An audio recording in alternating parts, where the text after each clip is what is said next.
अच्छा एक बात बताओ, ये जो वीडियो आप लोगों ने देखी, इसको देखकर पहला थॉट आप लोगों के माइंड में क्या आया? वो नहीं कि जैसी वीडियो देखी एकदम थॉट आया होगा ना कुछ कि वाह यार ऐसा भी होता है। आप लोगों ने वो देखा जो उसके सर पे चढ़ा हुआ बैठा था? फिर से देखिए वीडियो को और आप लोग बताइए पहला थॉट आप लोगों के माइंड में क्या आया। अभी इसके बारे में मैं आप लोगों से बात करूंगा। उससे पहले वीडियो को स्टार्ट करते हैं। आज है 2 अक्टूबर और आज का आईएनए यानी कि इंपॉर्टेंट न्यूज़ एनालिसिस बहुत शानदार रहने वाला है, जिसको प्यार से हम लोग बैलेंस डाइट बोलते हैं। ये जो बैलेंस डाइट है, ये इतनी शानदार बैलेंस डाइट आप लोगों के लिए बनाई जाती है। उन्हें कहते हैं जैसे घर में मम्मियाँ खाना बनाती हैं, लग जाती हैं सुबह से आप लोगों के लिए, कभी कुछ सब्जियां काट रही हैं, अपना आटा गूंथे जा रहा है। आज आज आप लोगों का मन हो गया कि आज तो यार बेसन का हलवा खाना है, चलो भाई आपका बेसन का हलवा बनता है। तो उसी तरीके से वो सेहत बनाती है और ये बैलेंस डाइट आप लोगों का करियर बनाती है। तो सबसे पहले तो ये बताओ, जो जो टाइम पर आ गया है अपनी पीठ थपथपा लो और कैसा है जोश? हाउस द जोश? हाई है कि नहीं? जोश इतना हाई होना चाहिए कि पूरे जिंदगी में उस टाइम तक कम से कम बरकरार रहना चाहिए जब तक आप लोग अपने टारगेट को अचीव ना कर लो। और एक छोटी सी बात मैं आगे बढ़ने से पूछना चाहूंगा आप लोगों से। जैसे कि आज 2 अक्टूबर है, मैं आप लोगों को यहाँ पर एक टास्क देना चाह रहा हूँ कि एक बार आप लोग थोड़ा सा बैठ के सोचिए कि जो पिछला महीना गया है उसमें से अगर कोई आप लोगों से पूछे कि आप लोगों का एक अचीवमेंट क्या रहा है, कि हाँ यार ये चीज़ जो है मैंने पिछले महीने में बड़ी शानदार अपनी सुधारी है ज़िंदगी में, कुछ भी जो भी आप लोगों को लगे कमेंट बॉक्स में लिखिएगा। और यकीन मानना, अगर आप लोग सोच रहे हो और आप लोगों के माइंड में कुछ आ नहीं रहा है तो इसका मतलब सीधा सीधा यह है कि आप लोग अपने बारे में सोचते ही नहीं हो कि आप लोग दिन में क्या कर रहे हो, आप लोग का दिन कैसा चल रहा है। आप लोग अपने आप को टाइम ही नहीं देते हो। जैसे सचिन कुमार के द्वारा लिखा गया कि जो my achievements of this month, तो यहाँ पर इनके द्वारा बोला गया कि ये चीज़ें बेसिकली कंप्लीट की जा रही है और आगे का टारगेट क्या है। तो आप लोग सोच सकते हैं कि जिंदगी में जब आप लोग टारगेट रखने लगते हो तो आप लोग जो है अपने ऊपर फोकस करने लगते हो। और जब तक आप लोग टारगेट नहीं रखोगे तो महीने तो यार क्या बात है, साल आप लोग के चले जाएंगे, आप लोगों को पता नहीं चलेगा। तो जरूरी है कि जब आप लोग के माइंड में एक प्रॉपर टारगेट रहे तो आप लोग जो है उसको डेली मॉर्निंग में और कम से कम इवनिंग में एक बार देखो। इसीलिए मैं आप लोगों को बोलता हूं कि जो भी बच्चे आप लोगों ने देखा होगा, कई सारे बच्चे डेली रेगुलर ये लिख रहे हैं कि वो क्या अचीव करने वाले हैं आज के दिन में। एक बार आप लोगों ने वो लिख दिया ना पब्लिकली, आप लोगों के अंदर से मोटिवेशन आएगा कि यार करना है, सबके सामने हम लोगों ने लिखा है। तो वो चीजें आप लोगों को जो है काम करने के लिए बेसिकली फोर्स करेंगी, प्रेरित करेंगी। और सबसे बड़ी बात यहां पर यह है, जो ये लिख रहे हैं आप लोग उनसे बात करके देखना उनकी लाइफ में चेंज आया कि नहीं है। ये रियलिटी है, उनकी लाइफ में चेंज जरूर आया होगा, क्योंकि ये प्रैक्टिकल चीज है यार, ये हाइपोथेटिकल नहीं है जहां पर हवा में बातें हो रही है। अगर ये चीजें आप लोग अपनी लाइफ में इंप्लीमेंट नहीं कर रहे हैं तो इसका मतलब ये कतई नहीं है कि जो इंप्लीमेंट कर रहे हैं उनको भी फायदा नहीं हो रहा है। आप लोगों को लग सकता है कि हाँ उनको फायदा नहीं हो रहा है, ये बिल्कुल ऐसे है जैसे ये कोटेशन आप लोगों के सामने है। बोला गया कि विचारों को पढ़कर, कि अगर आप लोगों को लग रहा है कि बदलाव आ जाएगा, तो विचारों को पढ़कर बदलाव आप लोगों की जिंदगी में नहीं आने वाला है। तो विचारों को पढ़कर के बदलाव नहीं आता है, विचारों पर चलकर बदलाव आता है। जैसे मैंने बोला, मॉर्निंग में अपना शेड्यूल फॉलो करना स्टार्ट करो और खासकर वीडियो स्टार्ट करने से पहले, जैसे 6 बजते हैं एग्जैक्ट, उससे पहले आप लोग कम से कम 1 गिलास, 2 गिलास या फिर 3 गिलास, जितना भी आप लोग सोचते हो उतना पानी पीकर आओ। और अगर हो सके तो अगर आप लोग 5 बजे उठ जाओ और थोड़ी सी एक्सरसाइज भी कर लो तो फिर भाई साहब वो नहीं कहते सोने पे सुहागा हो जाएगा। कितने ऐसे ऐसे फैमिली मेंबर है जो ये चीज़ रेगुलरली करते हैं। ये एक आसान चीज़ नहीं है, अपने आप में बहुत ही टफ चीज़ है। बहुत सारे लोगों को तो अपने आप को उठाने में जबरदस्ती करनी पड़ती है और उसके बाद में फिर आप लोगों को एक्सरसाइज करने की बात कर ली जाए, उससे पहले फ्रेश भी होना होता है। कई सारे लोग तो घंटों तक बैठे रहेंगे टॉयलेट के अंदर में, फ्रेश नहीं हो पाएंगे 1-2 दिन स्टार्टिंग में। तो रीज़न क्या है? शरीर को आदत ही नहीं है उस चीज़ की। ये जो शरीर है ना यार, ये शरीर पैदा होने के टाइम आप लोगों को गिफ्ट में मिल गया है, पर लेकिन इसको मेंटेन रखना पड़ता है। ये फ्री में जो मिला है ना, इसको मेंटेन रखने के लिए आप लोगों को मेहनत करनी पड़ती है। और सबसे खतरनाक चीज़ ये है कि जिस दिन ये शरीर आप लोगों को मिला है और जिस दिन तक आप लोग इस धरती पर से जाने वाले हो, ये एक ही रहने वाला है। घड़ी बदल दोगे, मोबाइल बदल दोगे, कपड़े बदल दोगे, घर बदल दोगे, जो चीज़ चाहो आप लोग जिंदगी में बदल लोगे, ये शरीर नहीं बदल पाओगे। अगर इसका भी ध्यान आप लोग नहीं रख पा रहे हैं ना, एक जो लोती चीज़ है आप लोगों के पास में जो कि कभी आप लोगों की बदलनी ही नहीं जाएगी, ऐसी की ऐसी रहने वाली है, उसका ध्यान नहीं रख पा रहे हो, तो इसका मतलब किसी भी चीज़ का आप लोग प्रॉपर वे में ध्यान रख ही नहीं पाओगे। उन्हें कहते हैं कि इंसान अपना ध्यान नहीं रख पा रहा है, ये क्या दूसरे का ध्यान रख पाएगा।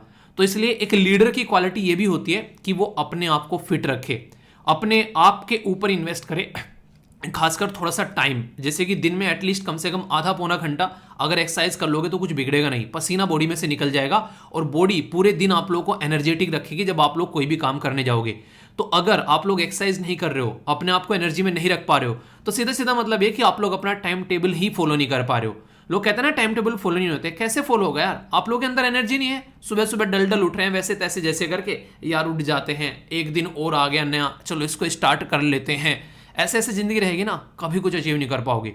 हमेशा जोश में उठो, वाह यार एक नया दिन मिला है हमारे पास में, शानदार तरीके से निचोड़ लेना है एक एक मिनट को, इतने तरीके से इसको एंजॉय करना है, वो वाली फीलिंग करके देखो, अभी आप लोगों के थॉट जो हैं वो चेंज होने स्टार्ट हो जाएंगे। तो ये सारी वो चीज़ें हैं जो जिंदगी में जब रेगुलरली आप लोग करना स्टार्ट कर दोगे, और मैं ये नहीं कह रहा हूँ कि पहले दिन ही आप लोगों को ब्रूसली बन जाना है यार, मैंने बोला ही नहीं ऐसी कभी भी बात आप लोगों को। मैं तो ये बोलता हूँ कि डेली 5-5 मिनट आप लोग अपने आप को इंप्रूव करो। अगर किसी को 5 मिनट भी ज़्यादा लग रही है, भाई साहब डेली 1 मिनट इंप्रूव करना स्टार्ट कर दो। 60 दिन के अंदर में 1 घंटा आप लोगों का बेसिकली लाइफ में इंप्रूवमेंट हो जाएगा, अगर 1-1 मिनट भी आप लोग इंप्रूव कर रहे हो। इतना तो एटलीस्ट कर सकते हो ना, 1 मिनट तो यार ज़्यादा चीज़ नहीं होगी।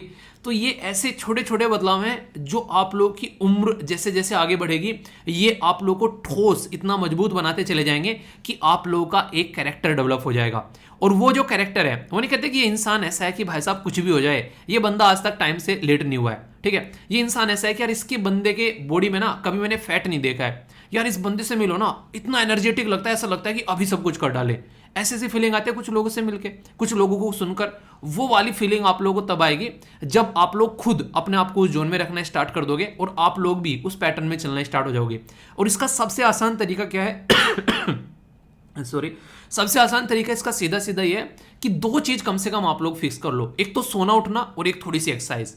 बाकी सारी चीजें ना आप लोग की सेट होनी स्टार्ट हो जाएंगी, क्योंकि जब एनर्जी रहेगी तो काम करने में भी आप लोगों का मन लगेगा।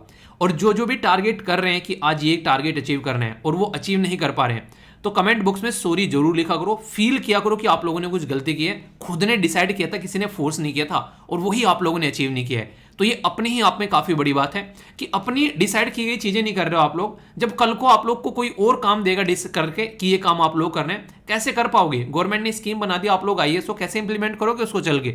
आप लोग आर्मी में चले गए, आप तो छोड़ के भागोगे यार, वो तो इतना टफ आप लोगों को डिसिप्लिन में रखते हैं, आप लोग सुबह को उठकर अपना बिस्तर तक नहीं बना पा रहे हो, जो फिर आगे क्या कर पाओगे यार? आप लोग कम से कम ये छोटी छोटी चीजें जिंदगी में इंप्लीमेंट करके देखो, और ये यकीन मानो काम करती हैं यार। मैं खुद अपने एक्सपीरियंस से आप लोगों को बोल सकता हूँ, ये काम करती हैं जिंदगी में, इनको इंप्लीमेंट करके देखो। और जिंदगी में जैसे जैसे चीजें इंप्लीमेंट करोगे, आप लोगों की लाइफ में जो प्रोडक्टिविटी बढ़ेगी वो एक शानदार लेवल की होगी, आप लोग उसको किसी चीज के साथ में कंपेयर नहीं कर सकते, ये रियलिटी है, ठीक है। और इसी के साथ में आगे बढ़ते हैं। आज काफी इंपॉर्टेंट डे है, 2 अक्टूबर। आप लोगों को पता है 2 अक्टूबर जो है वो गांधी जयंती के रूप में सेलिब्रेट की जाती है। गांधी जयंती, गांधी जी का बर्थडे, तो 2 अक्टूबर के रूप में हम लोग सेलिब्रेट करते हैं। नॉन वायलेंस का पार्ट पढ़ाया दुनिया को। नॉन वायलेंस मतलब कुछ भी अचीव किया जा सकता है बिना लड़े झगड़े। 200 साल का जो रूल था वो उखाड़ फेंकने में हमारे देश में से जो रोल इनका रहा है वो शायद ही किसी का आप लोग यहाँ पर देखने को मिलेगा। जो कांग्रेस बनाई गई थी यहाँ पर 1800 बेसिकली 57, अगर आप लोग देखो क्रांति के बाद में अगर चीजों को देखो जिस तरीके से वो पैटर्न में आना स्टार्ट हुई चीजें हमारे देश के अंदर में, तो 57 के बाद में जब 1885 में कांग्रेस का फॉर्मेशन किया गया, वो लंबे समय तक ऐसे ही चलती रही जब तक गांधी जी जो है 1915 में देश के अंदर एंट्री नहीं करते हैं। देश के अंदर एंट्री करने के बाद में आप लोगों ने देखा कई सारे देश के अंदर में सत्याग्रह जो है इनके द्वारा चलाए गए। और ये जो सत्याग्रह थे ये इनका एक्सपेरिमेंट था। आप लोग स्टडी लवर वीर चैनल के ऊपर जाओगे तो ये सत्याग्रह मैंने यहाँ पर आप लोग जाकर सर्च कर सकते हैं, चंपारण डाल देना या फिर खेड़ा सत्याग्रह डाल देना यहाँ पर सर्च बॉक्स में, या फिर आप लोग यहाँ पर अहमदाबाद जो मिल स्ट्राइक डाल देना। ये सारी मैंने डिटेल में यहाँ पर बता रखी है। और ये अकेला इतना सा जो डेटा है यहाँ पर, इससे इतने सारे क्वेश्चन एग्जाम में पूछे गए हैं, हद से है बिल्कुल। जैसे चंपारण सत्याग्रह ये 1917 में रहा, 1915 में देश के अंदर आए, तो पहले 2 साल पूरा देश के अंदर घूमे, इन्होंने समझा कि क्या क्या कमियां हैं और क्या क्या खामियां हैं। उसके बाद में फिर इन्होंने काम करना स्टार्ट किया। यहां पर एक काफी इंपॉर्टेंट पर्सनैलिटी जिनका नाम आप लोगों को याद रखना है, राजकुमार शुक्ला। राजकुमार शुक्ला जो है यहाँ पर ये काफी इंपॉर्टेंट रोल प्ले करते हैं। ये माना जाता है कि एक तरीके से इनका रोल था काफी बड़ा, जिसकी वजह से गांधी जी जो है यहाँ पर आए और उसके चलते यहाँ पर इनके द्वारा अपना सपोर्ट प्रोवाइड कराया गया। तो ये सत्याग्रह के बारे में आप लोग जरूर पढ़िएगा। खेड़ा सत्याग्रह आप लोगों को यहाँ पर देखने को मिलेगा। इसी के साथ में अहमदाबाद जो मिल स्ट्राइक है, ये वो सत्याग्रह है जिनसे बार बार आप लोगों के एग्जाम में क्वेश्चन पूछे गए, तो इनके बारे में आप लोग थोड़ा सा आइडिया जरूर लीजिएगा। डिटेल में थोड़े से नोट्स प्रोवाइड करा दिए। तो ये एक्सपेरिमेंट फेज था। इसके बाद में जब यहाँ पर ये सक्सेस मिल गई, गांधी जी के बारे में आप लोगों को छोटी सी बात अगर मैं बोलना चाहूँ, क्यों आखिर लोग जो है इनके ऊपर इतना ट्रस्ट करते थे। इनका सक्सेस रेट जो था ना यार इतना हाई था जिसकी कुछ हद नहीं है। वो नहीं कहते कि ये इंसान जिस चीज में हाथ डाल दे उसको सक्सेस करके दिखा देता है। तो ऐसे ही जैसे आज के डेट में कहते हैं ना महेंद्र सिंह धोनी भाई साहब, जहां पर जिस बिजनेस में हाथ डाल देता है बंदा वो चल जाता है। सेम पैटर्न आप लोगों को गांधी जी का देखने को मिलेगा। जिस इंसान का सक्सेस रेट जो होता रहता है वो हाई रहता है, लोग उस पर ट्रस्ट करना स्टार्ट कर देते हैं कि ये कुछ भी कर सकता है। आप लोग देखो यहाँ पर आप लोगों ने सुना होगा भगत सिंह जी जो थे उनको कई बार आप लोगों ने नेगेटिव फ्रेज सुना होगा कि भगत सिंह जी को ये बचाना नहीं चाहते थे इसलिए उनको फांसी हो गई। लोग इतना ट्रस्ट कर रहे थे, मतलब इनको ये मान रहे थे कि अंग्रेज यही है, मतलब एक तरीके से नहीं, एक तरीके से पावर में यही है, अंग्रेजों को ये मना सकते हैं किसी भी तरीके से। पर लेकिन ये उतनी भी पावर में नहीं थे जितने लोग समझ रहे थे बिल्कुल। पर लेकिन समझ किस लिए रहे थे? क्योंकि इनके ऊपर लोगों को ट्रस्ट था, क्योंकि ऐसे ऐसे कारनामे इन्होंने करके दिखा दिए थे जो आज तक पॉसिबल नहीं हो पाए थे देश के अंदर में। तो यहां पर आप लोग ये बात हमेशा ध्यान रखिए, आप लोग खासकर जो हमारे फ्रीडम स्ट्रगल मूवमेंट के जो फाइटर है ना, आप लोग उनको कभी भी डिसरेस्पेक्ट मत शो करना। अपना थॉट हमेशा उनके, एक बार सोचो तो सही, जिस पोजीशन में वो बैठे थे यार वहां पर, हम उस पोजीशन के बारे में सोचकर भी हमारे रोंगटे खड़े हो जाएंगे जब इन्होंने ऐसे ऐसे कारनामे दिखाए यहाँ पर कर कर। भगत सिंह जी का नाम ले लो आप लोग, यहाँ पर चंद्रशेखर आजाद जी का नाम देखो, भीमराव अंबेडकर जी हो गए, ये सारी जो पर्सनैलिटी थी ना यार, मतलब ये अलग ही लेवल के हैं। इनकी वजह से आज हम लोग अपनी जिंदगी को एंजॉय कर रहे हैं। आज ही का जो दिन है 2 अक्टूबर, लाल बहादुर शास्त्री जी का भी नाम आप लोग याद रखिएगा, उनकी बर्थ एनिवर्सरी। बहुत ही शानदार नारा यार, जय जवान जय किसान। और सबसे इंटरेस्टिंग चीज जो मुझे उनकी लगती है वो तो दिल छू लेती है। उन्होंने पूछा गया, जब देश के अंदर में भुखमरी थी तो उनसे पूछा गया कि यार इस भुखमरी को कैसे निपटाना है, तो बोला कि कम से कम एक दिन अगर भूखे रहें तो चीज़ें काफ़ी ज़्यादा सुधर सकती है। तो उनके द्वारा बोला गया ठीक है यार, देखते हैं कि देश में एक दिन का अगर फास्ट हो जाए तो इससे कुछ अनाज बचेगा और उसको हम लोग आगे यूटिलाइज कर सकते हैं। तो पूछा फिर कैसे करना है, तो उन्होंने सबसे पहले एक्सपेरिमेंट जो है वो अपने घर पे किया। यानी कि अगर मेरे बीवी और बच्चे जो हैं वो भूखा रह सकते हैं तो इसका मतलब यह कि मेरा देश भी भूखा रह सकता है। इस तरीके से आप लोग यहाँ पर समझ सकते हैं। यार जब इंसान इस लेवल पर सोचना स्टार्ट कर देता है ना, अपने देश के लिए, अपने गांव के लिए, अपने शहर के लिए, तो यार वो इंसान ना रियलिटी में अंदर से एक जेन्युइन पर्सन आप लोगों को देखने को मिलेगा। और जो ऐसा है कि बस हर टाइम, मतलब एक तरीके से किसी भी पोस्ट पर जाकर बैठ जाए, बस करप्शन से लिप्त आप लोगों को देखने को मिले, वो इंसान ना तो जिंदगी में कुछ अचीव करेगा और ऐसा आया ऐसा ही मर जाएगा। वो इंसान कभी चैन की सांस नहीं लेगा जिंदगी में। कभी रात को अपनी चारपाई पे लेट कर उसको तसल्ली की नींद नहीं आएगी। ये इंसान जो है वो इंसान हमेशा करप्शन के मोड में एक तरीके से घूमता रहेगा। और करप्शन करने वाला इंसान जो है वो हमेशा एक गरीब तबका जो सोसाइटी का होता है उसका हक मारता हुआ आप लोगों को नजर आएगा। तो ये जो हमारे जो ऐसे लीडर हैं, इनसे हम लोग को इंस्पिरेशन लेनी चाहिए। और ये जिंदगी में हमारे पास में, हम लोगों ने देखे नहीं इनको, हमारे पास में नहीं है, पर लेकिन इनकी जो प्रेरणाएं हैं वो हम लोग अपनी जिंदगी में आगे लेकर चल सकते हैं। और इससे कईयों क्वेश्चन आप लोगों के यूपीएससी के अंदर ही पूछे जाते हैं कि क्या आज की डेट में भी हम लोग इनसे सीखकर आगे बढ़ सकते हैं। तो डेफिनेटली यार, आज की डेट में भी इनके जो विचार हैं वो हमको रास्ता दिखाने का काम करते हैं। तो ये ऐसी पर्सनैलिटी थे, ठीक है। आई होप कि दोनों पर्सनैलिटी जो है, आप लोग अगर देखो दोनों पर्सनैलिटी को, तो दोनों पर्सनैलिटी से कुछ ना कुछ आप लोग सीख सकते हो। तो बताओ गांधी जी से क्या सीखोगे और लाल बहादुर शास्त्री जी से क्या सीखोगे। एक एक चीज जो आप लोग दोनों से सीखना चाहो, एक एक सोचो आप लोग। 1 मिनट, ये देखो कितनी अच्छी बात मेरे माइंड में आई अभी जस्ट अभी क्लिक की। जो भी इंसान आप लोगों की जिंदगी में आप लोगों को मिलता है, अगर उससे एक चीज आप लोग सीखना चाहो तो वो कौन सी चीज होगी कि यार इस इंसान से ये चीज बस मुझे मिल जाए ना, मजा आ जाए, ये अपनी जिंदगी में इंप्लीमेंट करनी है, वो एक चीज कौन सी होगी।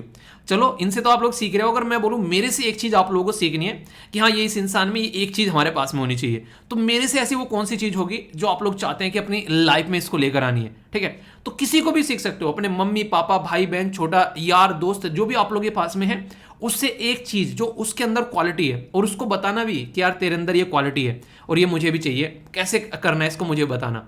तो इससे सामने वाले को भी फील होगा, वो आप लोगों के साथ में कनेक्ट होगा और अच्छे से। तो इससे क्या होता है, आप लोग अपनी जो जिसके साथ में जो भी रिलेशन है, यार दोस्त भाई बहन मम्मी पापा, उनको भी बोलो कि आप इतने टाइम पे कैसे उठ जाते हो, मुझे बताओ ना, मुझे भी उठना है, ठीक है। जैसे पापा होते हैं, अगर डेली रेगुलरली एक्सरसाइज कर रहे हैं तो मतलब एक तरीके से ना कि पापा ऐसा कैसे, मतलब आप इतने दिनों से रेगुलरली टाइम पे सोते हो, टाइम पे उठते हो, मतलब ये कैसे आया। तो बातें तो करो यार, उनसे जानने की कोशिश करो, बहुत सारी चीज़ें आप लोग जान पाओगे, ठीक है।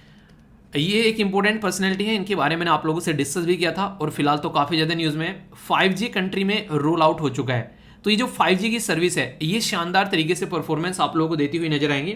इसके ऊपर कई सारे आर्टिकल भी आएंगे, डिटेल में डिस्कस करूंगा। जैसे जैसे इसके ऊपर आर्टिकल आएंगे आंसर राइटिंग के क्वेश्चन भी दूंगा और प्रैक्टिस भी करेंगे।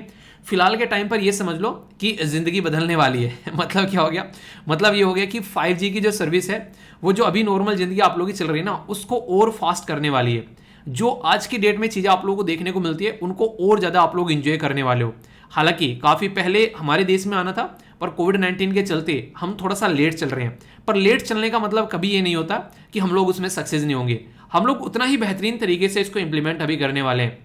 तो यहाँ पर ये जो इंसान है इसके बारे में आप लोगों को बताना है। अभी एक पर्टिकुलर मैंने आप लोगों को बोला था, एक पर्टिकुलर जो लिस्ट है उसमें इनका नाम रहा अंडर 100 में, तो वो भी आप लोगों को पता होना चाहिए। ठीक है, तो इंपॉर्टेंट है, हल्का सा आइडिया कम से कम यह जरूर रखिएगा। ओके, इसी के साथ में यहाँ पर ये काफ़ी शानदार बात बोली गई है। बोला गया है कि एक बार टाइम जो चला जाता है ना वो फिर नहीं आता है। और इसके ऊपर आप लोगों को याद होगा मैंने निबंध भी आप लोगों को बोला था कि यूपीएससी ने इसी के ऊपर निबंध पूछा था।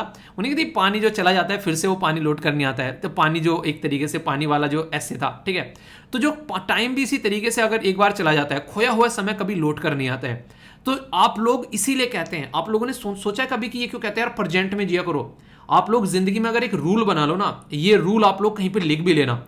अगर आप लोगों के पास में टोटल मिलाकर 100 मिनट है, यानी कि एक तरीके से आप लोग बोलो 100 मिनट है, या फिर आप लोग किसी भी तरीके से काउंट कर सकते हो, 100 दिन है आप लोगों के पास में, या फिर जो भी है आप लोगों के पास में, उसका 5% आप लोग पास्ट में जियो। यानी कि पास्ट में क्या क्या गलतियां की हैं उनको आप लोग रिपीट नहीं करोगे, उसको रिकॉल करना है। और इसी के साथ में 5% आप लोग फ्यूचर में प्लानिंग में लगा सकते हो कि फ्यूचर आप लोगों का कैसा होना चाहिए। बाकी 90% जो है ना वो आप लोगों को प्रेजेंट में जीना है।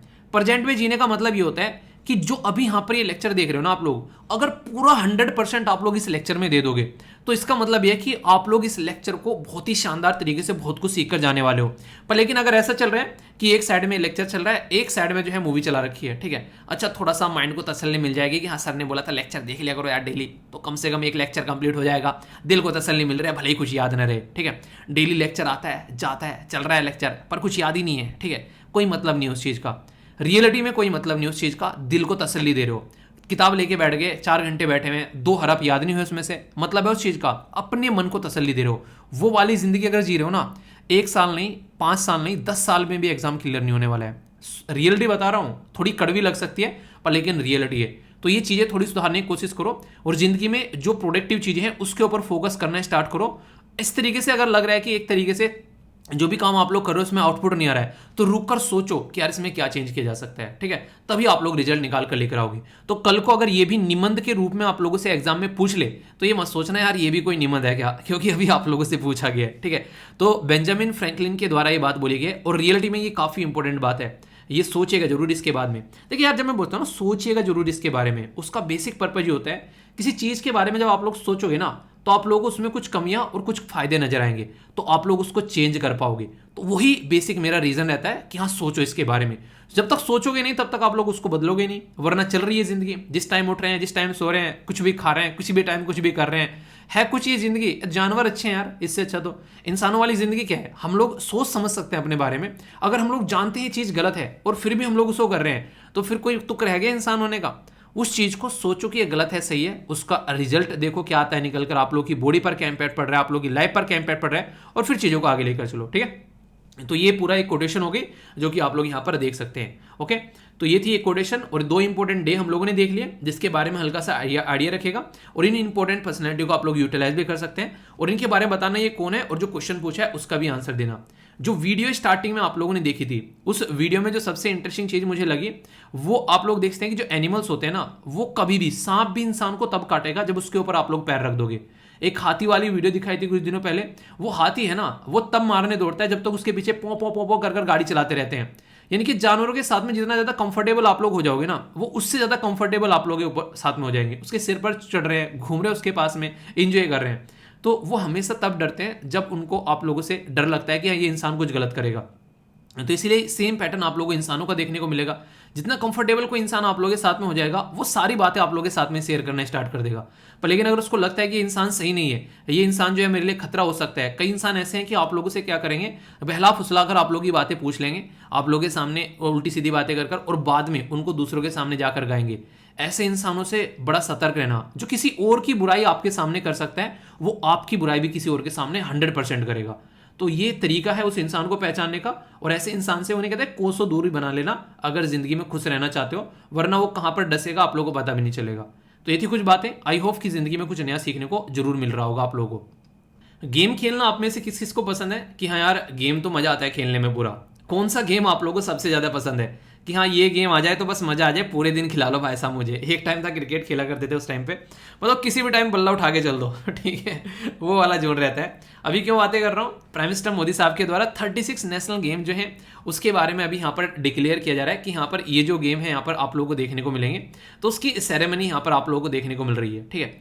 तो इसके बारे में कुछ बेसिक इन्फॉर्मेशन, और स्पोर्ट जो है वो काफ़ी इंपॉर्टेंट सेक्शन है एग्जाम के लिए तो है ही है, आप लोगों की लाइफ में भी कम से कम कोई ना कोई स्पोर्ट जरूर होना चाहिए। और फिर बोल रहा हूँ थोड़ा सा ध्यान से सुनिए, लूडो के बारे में बातें नहीं कर रहा हूँ, ठीक है कि आप लोग उसको स्पोर्ट में काउंट कर लो, मतलब उसमें तो आप लोग कुछ सीखते ही नहीं यार, मतलब पता नहीं कि लोग एक तरीके से बस वही है, बस क्या ही बोलो, फिर बोलोगे कि सर हम खेलते हैं, प्लीज़ ऐसा मत बोला करो।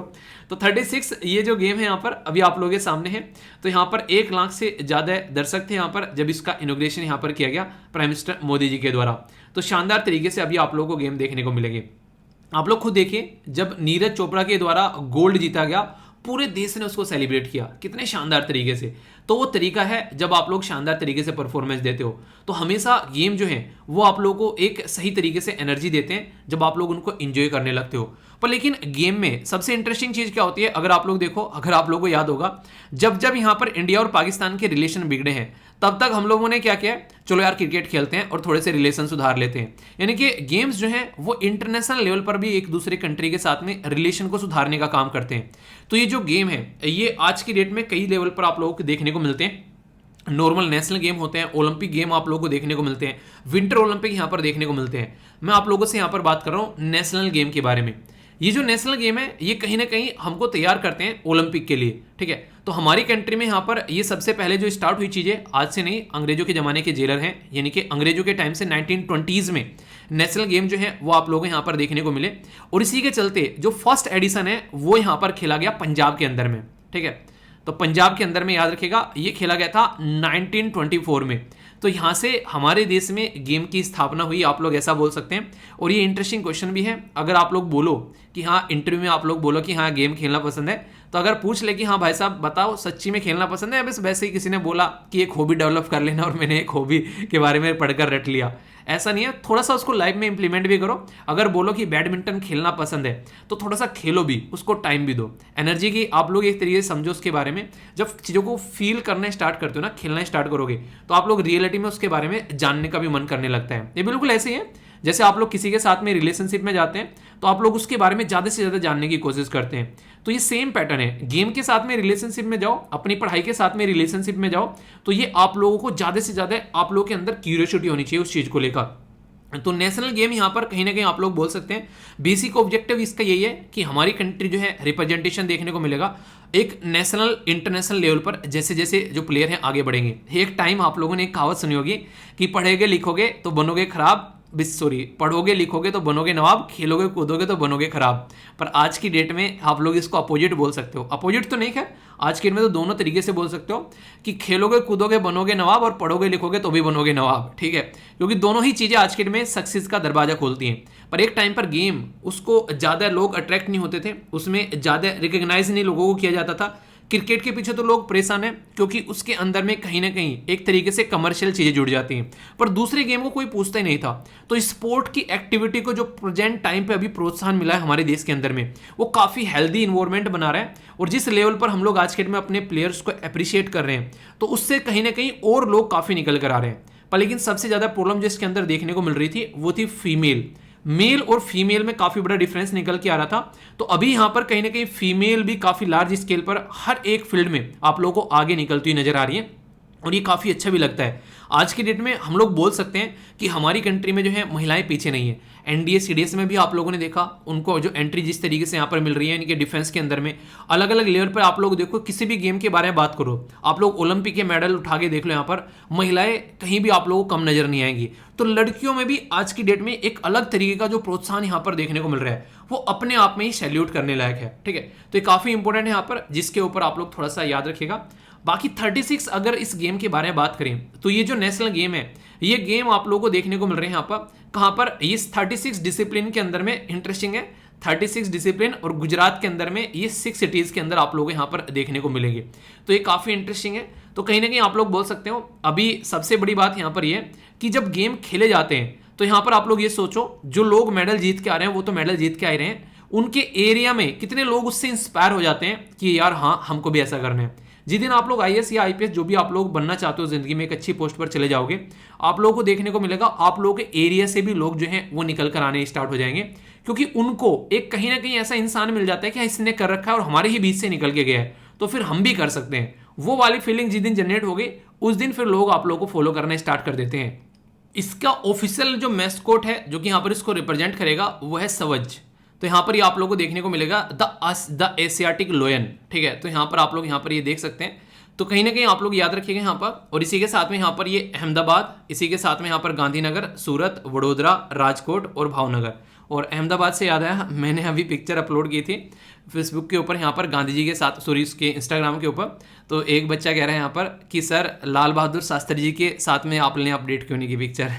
यार देखो, लाल बहादुर शास्त्री जी की कोई पिक्चर के साथ में मेरे पास में कोई ऐसी फोटो थी नहीं, वरना ऐसा कुछ नहीं है कि मतलब अगर मेरे पास में होती, आगे फ्यूचर में अगर कहीं भी मुझे मौका मिलेगा तो मैं ज़रूर लूँगा। फिलहाल तो अभी मैं अहमदाबाद जब विजिट किया था तो वो वाली बेसिकली यहाँ पर ये पिक्चर थी, तो वो मैंने अपडेट की थी। गांधी आश्रम में गया था, तो अभी आप लोगों को टाइम मिले तो जरूर जाना यार, बहुत ही शानदार आप लोगों को खासकर नज़ारा देखने को मिलेगा और काफ़ी सारी नई चीज़ें भी आप लोगों को जानने को मिलेगी।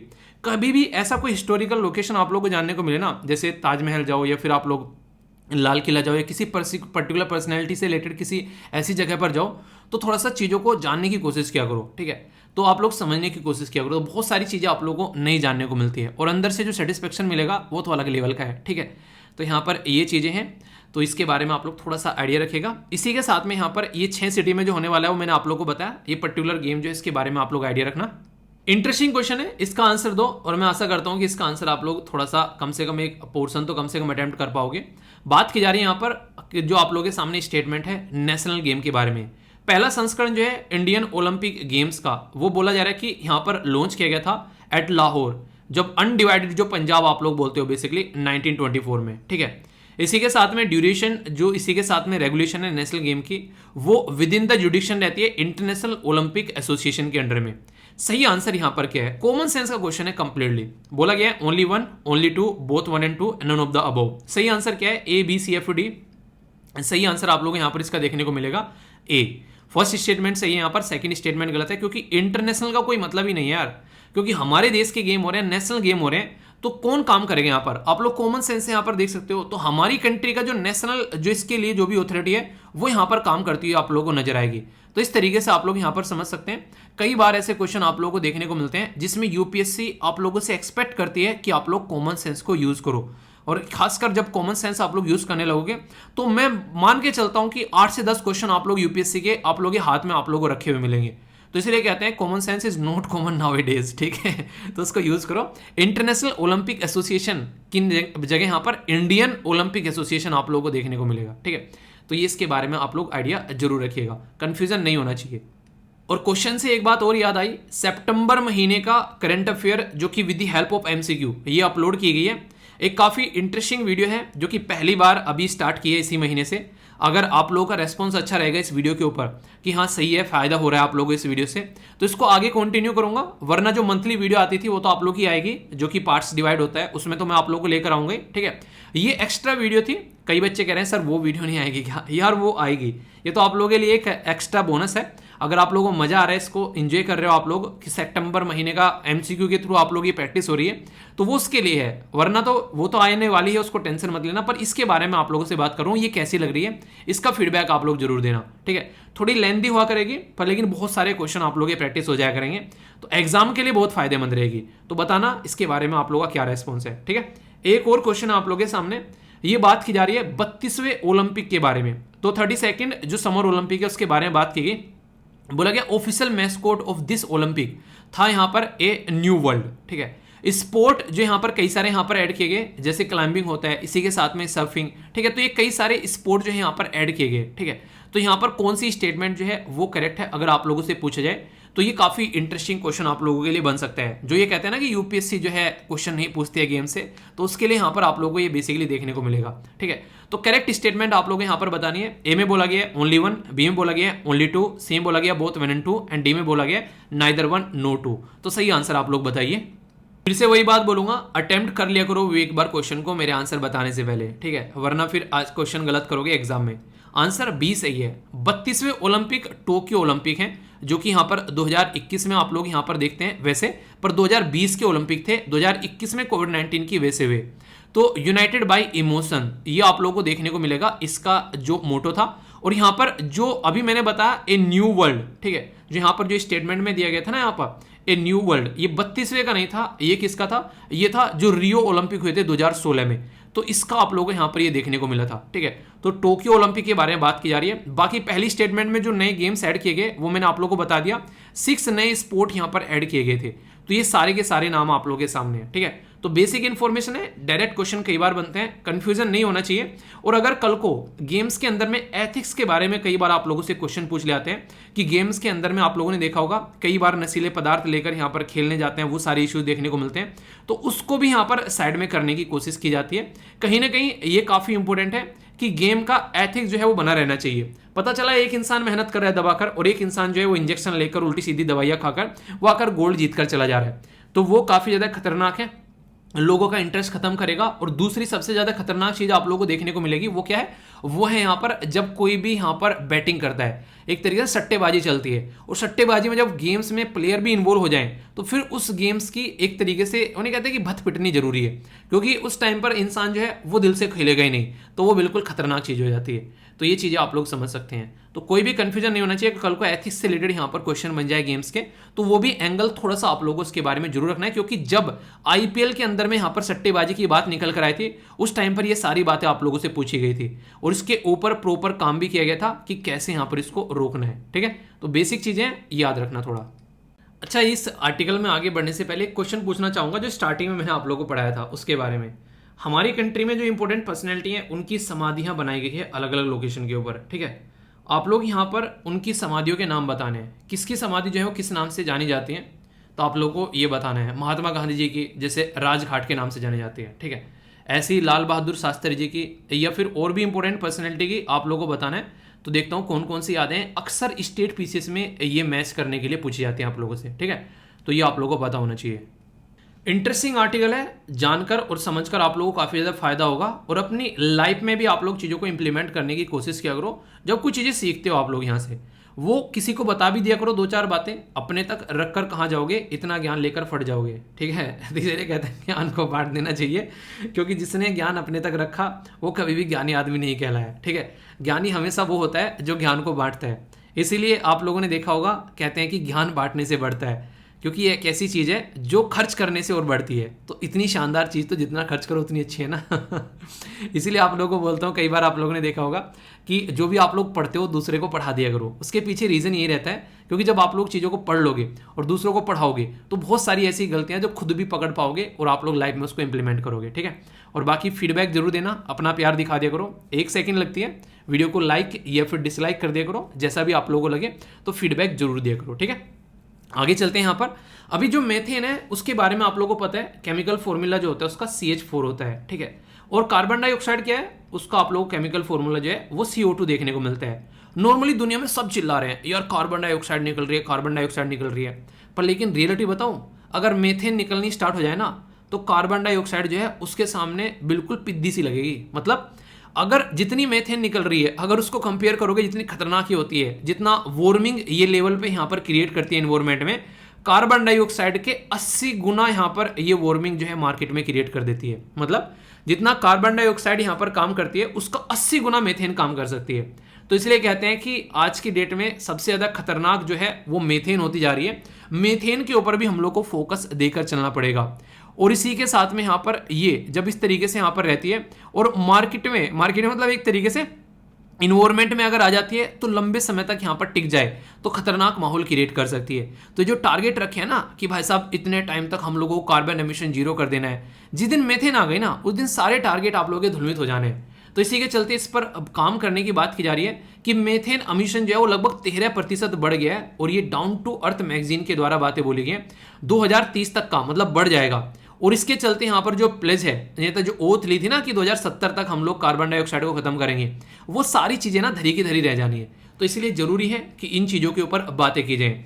अभी अगर कुछ बातें मैं आप लोगों से शेयर करूं, ग्लोबल मेथेन क्लाइमेट और इसी के साथ में क्लीन एयर, ये फोरम 2022 में अभी यहाँ पर वॉशिंगटन DC के अंदर में डिस्कस किया गया कि कि भाई साहब इसके ऊपर भी फोकस कर लो यार। पता चला कार्बन डाइऑक्साइड यहाँ पर चिल्लाते रह गए और मेथेन जो है वो सबको बर्बाद करके चलेगी।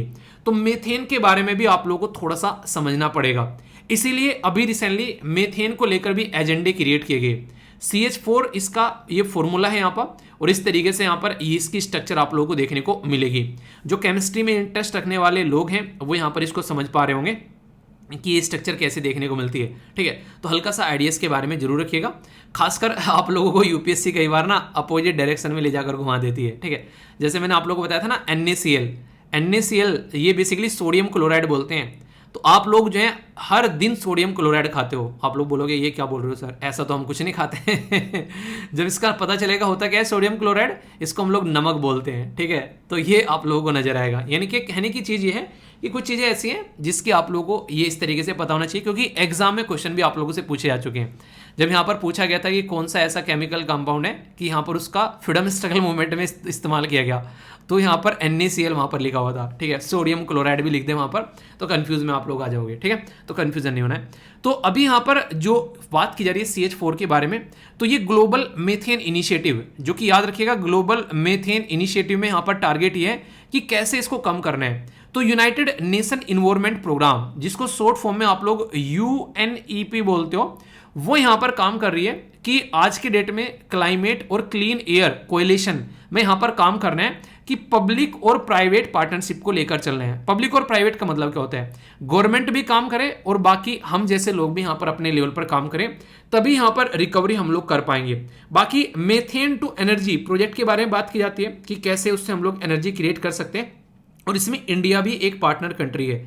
यानी कि जो ग्लोबल मेथेन इनिशिएटिव है, हम भी इसमें पीछे नहीं है। ठीक है, मतलब जो बाइडन ने ना यार मोदी जी को बोल बोल के देख यार मोदी सारी कस्में खुआ ली। ठीक है, मोदी कह रहे हैं कि भाई साहब कस्में तो तुमने खुआ ली, अब ना पेटी भेज देना इनको इम्प्लीमेंट करने के लिए, यानी कि रोकड़ा लगेगा, ऐसे ना इम्प्लीमेंट होने की है। ठीक है, तो यहाँ पर ऐसी ऐसी चीज़ चलती है, तो हम सब में पार्टनर है। तो इस तरीके से हाई लेवल कई सारे सेशन यहाँ पर देखने को मिलते हैं कि मेथेन को कैसे रिड्यूस करना है। भाई रिड्यूस कैसे करना है, जो हरकतें कर रहे हो बंद कर दो, रिड्यूस हो जाएगी। हरकतें बंद करने के लिए तैयार नहीं हो।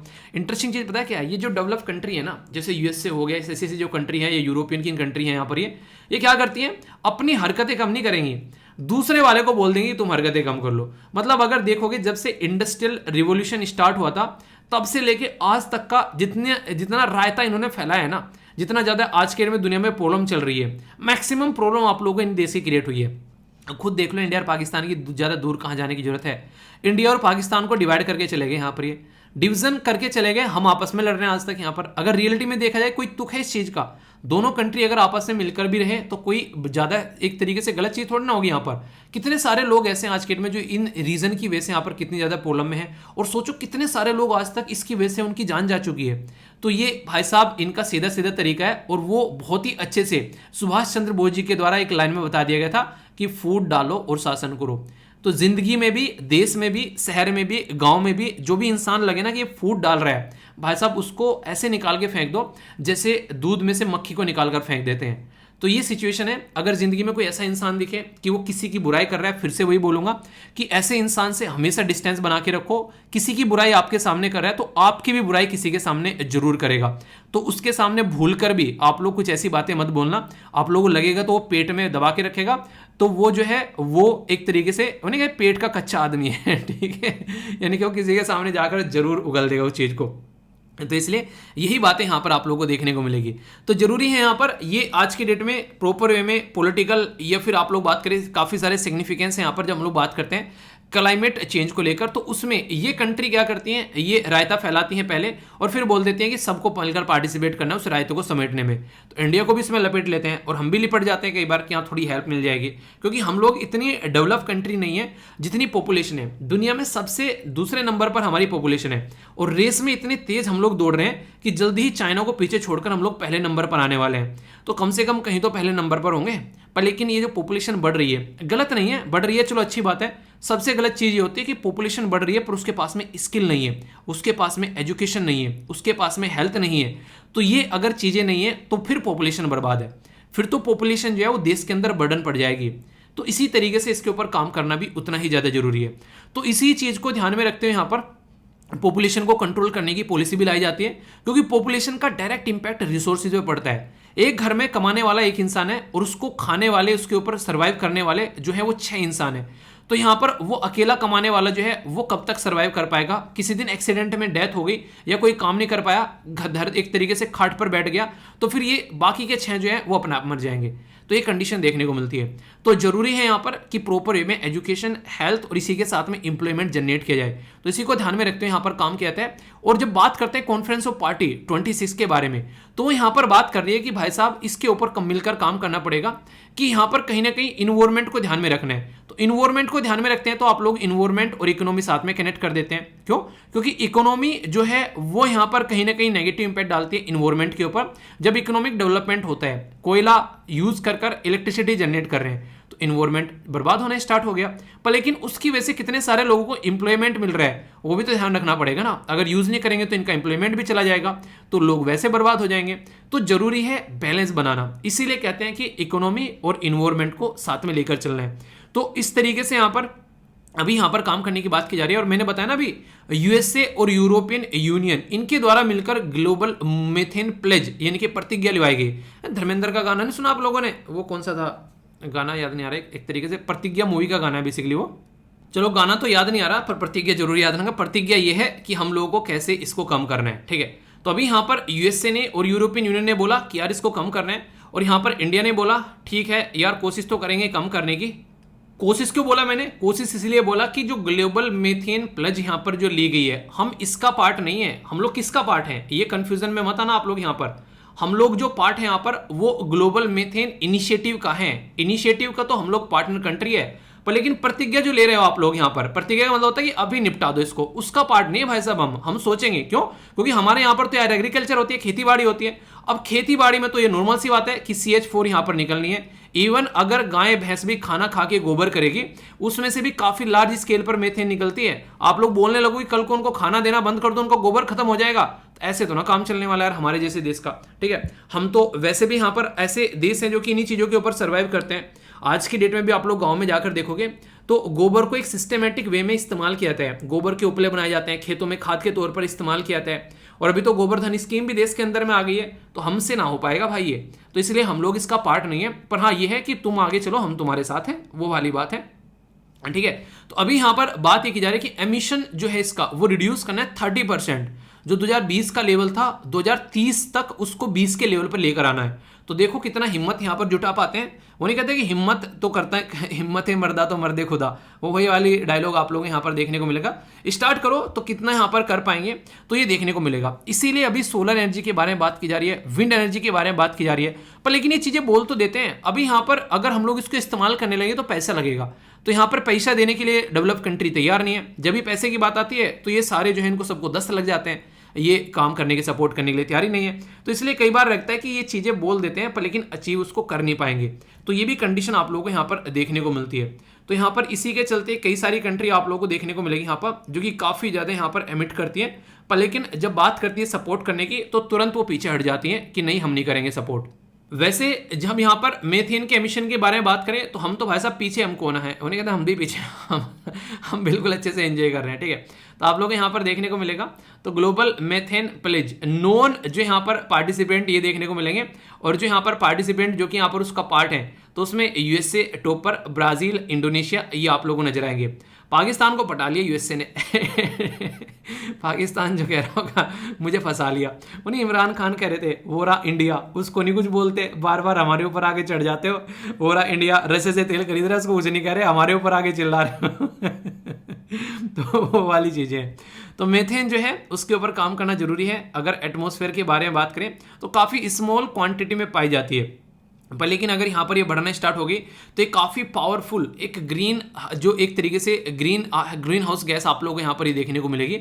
जो ग्रीन हाउस गैस की क्वांटिटी अगर बढ़नी स्टार्ट हो जाती है, यानी कि वो गैस जो कि इन्वायरमेंट को गर्म करती है, और मैक्सिमम ये गैस कहाँ से निकल कर आती है, ये ह्यूमन एक्टिविटी यानी कि हमारे जैसे जो इंसान है वो यहाँ पर जो भी हरकतें करेंगे उसकी वजह से यहाँ पर ये निकल कर आएगी।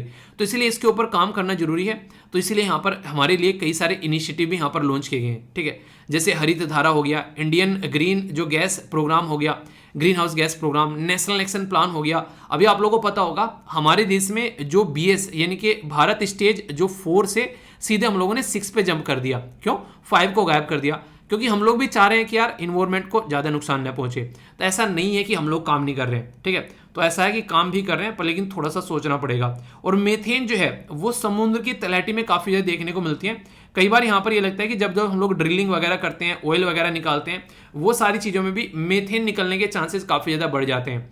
तो ऐसे ऐसे इश्यूज़ भी हैं जिसके ऊपर काम करना पड़ेगा। तो बहुत सारी ऐसी चीज़ें यार एक साथ में लेकर चलनी पड़ती है। तो हवाबाजी में चीज़ें नहीं चलती है कि हाँ ये कर लो वो कर लो, ठीक है। क्वेश्चन भी है क्लाइमेट चेंज के बारे में। अगर बात करें तो क्लाइमेट चेंज ऐसी प्रॉब्लम है जो कि आज के दिन में एक इंसान की प्रॉब्लम नहीं है।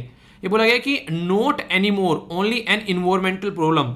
आज की डेट में ये यूनिक हो गई है और मल्टी स्केलर कैरेक्टरिस्टिक आप लोगों को इसकी देखने को मिलेगी। और ये ग्लोबल टू लोकल लेकर चलना पड़ेगा भाई साहब। अब ऐसा नहीं कि मतलब एक इंसान ये कर रहा है, दूसरा इंसान वो ऐसा ना करे तो यहाँ पर सोल्यूशन निकल जाएगा। नहीं, सबको एक ही पैटर्न में काम करना पड़ेगा। इसके क्वेश्चन को आप लोग को अटेम्प्ट करना है, ठीक है। अच्छे से अटेम्प्ट कीजिएगा। कई सारे बच्चे जो बहुत ही शानदार तरीके से आंसर लिख रहे हैं, दिल खुश कर देता है यार तुझे। और जिसको समझ में नहीं आ रहा है कि आंसर कैसे करने हैं, तो कहाँ गया हमारा आंसर और राइटिंग वाला ग्रुप। वाह, ये देखिए, ठीक है, एक सेकेंड, ये वाला। तो यहाँ पर आप लोग जाइएगा, तो यहाँ पर जो आंसर लिख रहे हैं उनको जाकर आप लोग देखना, उनके आंसर आप लोग रिव्यू कर सकते हैं, ठीक है। देखना यहाँ पर एक दूसरे का आंसर रिव्यू कर लिया करो यार। 2-4 इंसान एक साथ में मिल जाओ। आप लोग हिंदी इंग्लिश जिस भी लैंग्वेज में लिखते हो, पेपर जिस लैंग्वेज में देना है, 1-2 को पार्टनर बना लो और आंसर रिव्यू करना स्टार्ट कर दो, ठीक है। जो आंसर लिख रहे हैं खुद का नहीं लिखना है, तो उनका रिव्यू कर लो, पढ़ लो, कुछ लगती है कमी है तो उनकी कमी बता दो। ये ऐसे काम भी आप लोग कर सकते हैं यहाँ पर, ठीक है। तो पार्टिसिपेट करो, बहुत सारे बच्चे रेगुलरली आंसर यहाँ पर दे रहे हैं, ठीक है। इसी के साथ में एक ग्रुप है एसएलवीपीडिया, उसका भी आप लोग अपनी लाइफ में पार्टिसिपेशन कर सकते हो, एक तरीके से पार्ट बना सकते हो लाइफ का। बहुत ही इंपॉर्टेंट ग्रुप है। यहाँ पर तो इंग्लिश भी आप लोग सीख सकते हो। कई सारे इंग्लिश के सेशन यहाँ पर शेयर किए जाते हैं। 97 सेशन हो चुके हैं। इसी के साथ में हिंदी इंग्लिश में यहाँ पर नोट्स भी आप लोगों को देखने को मिल जाते हैं। तीनों ग्रुप है, फायदा उठाओ, मौज लो, रोज लो, नहीं मिले तो खोज लो, तो एंजॉय करो इनको अच्छे से, ठीक है। क्वेश्चन आप लोगों के सामने ग्लोबल मेथेन प्लेज के बारे में बात की जा रही है, ठीक है। प्लेज वही है जिसमें हम लोग पार्ट नहीं है, ठीक है, ये याद रखिएगा। और इसके ऊपर एक स्टेटमेंट भी आप लोगों का, India is not a part, ठीक है, ग्लोबल मेथेन प्लेज। बात की गई कॉन्फ्रेंस ऑफ पार्टी 26 नवंबर में 2021 में जो हुई थी, वहां पर बात की गई भाई साहब रिड्यूस कर लो इसको। पहली स्टेटमेंट 111 कंट्री पार्टिसिपेंट हैं यहाँ पर, responsible for more than half of global human cause methane emission के बारे में यहाँ पर बात की जा रही है। क्या सही स्टेटमेंट है यहाँ पर, ये आप लोगों को बतानी है। ए में बोला गया 1 and 2, बी में बोला गया 2 and 3, सी में बोला गया 1 and 3, डी में बोला गया all of the above. A B C F D जो भी सही आंसर है वो आप लोग को बता देना है। एक बच्चे का कमेंट पढ़ रहा था, तो ये कह रहा है कि सर काफ़ी बड़ी दिक्कत देखने को मिल रही है, जब टॉपिक डिस्कस करते हो तो उस टाइम पर तो क्वेश्चन याद रहता है, पर लेकिन जैसे ही यहाँ पर हम उसको 2-3 दिन बाद देखते हैं, क्वेश्चन जो है वो अटेम्प्ट नहीं हो पाता है। देखो सीधा सीधा रीजन इसका ये है, देखो यार मैं तो पढ़ाकर चला जाऊंगा, ठीक है, मैं तो डेली लेक्चर लेकर आऊंगा। आज लेक्चर खत्म हो जाएगा, कल फिर मॉर्निंग में लेक्चर आएगा। जब तक आप लोग इंटरेस्ट लेना स्टार्ट नहीं करोगे ना, और आप लोग रिवीजन करना स्टार्ट नहीं करोगे, तब तक काम नहीं होने वाला है। आप लोगों को पता है हर हफ्ते एक वीडियो लेकर आता हूं आप लोगों की क्वेश्चन की, जिसमें आप लोग उसको प्रैक्टिस कर पाते हो अच्छे से। और फिर मंथली भी आप लोगों की क्वेश्चन की स्टार्ट हो गई है, ये बेसिकली कल से। अभी हर महीने आप लोगों को वो भी देखने को मिलेगी। तो यार मैं इतना तो कर सकता हूँ कि आप लोगों के लिए एक्स्ट्रा थोड़ा सा एफर्ट डाल लूँ, पर लेकिन यार पढ़ना आप लोगों को ही पड़ेगा। अगर आप लोग सोच रहे हो कि मैं ही आप लोगों की जगह रिवीजन भी कर लूँ बैठकर, और मैं ही आप लोगों की जगह नोट्स भी बना लूँ बैठकर, मैं ही आप लोगों की जगह आंसर राइटिंग प्रैक्टिस भी कर लूँ, तो यार वो तो फिर ना हो पाने का है। तो मैं आप लोगों के लिए जो कर सकता हूँ, कम से कम उसको तो कंप्लीट कर लिया करो। उसको भी कंप्लीट नहीं कर पा रहे हो यार, मतलब जो मैं पढ़ा रहा हूँ उसके भी क्वेश्चन अगर आप लोग रिवीजन नहीं कर पा रहे हो, तो एक्स्ट्रा चीजें और कैसे कर पाओगे? ये तो गलत बात है ना। थोड़ा सा सोचो इस चीज के बारे में, ठीक है। रियलिटी में सिलेक्शन चाहिए ना, तो थोड़ा सा मेहनत करनी पड़ेगी। इतना आसान होता तो यार फिर जो लोग जो हैं पता नहीं कौन कौन यहाँ पर कूद रहा होता। और आसान चीज़ आप लोगों को पसंद भी नहीं है। मैं आप लोगों को बोल दूं कि आप लोगों को जो है जाकर एटीएम में बैठकर चौकीदारी की नौकरी करनी है, कर लोगे क्या?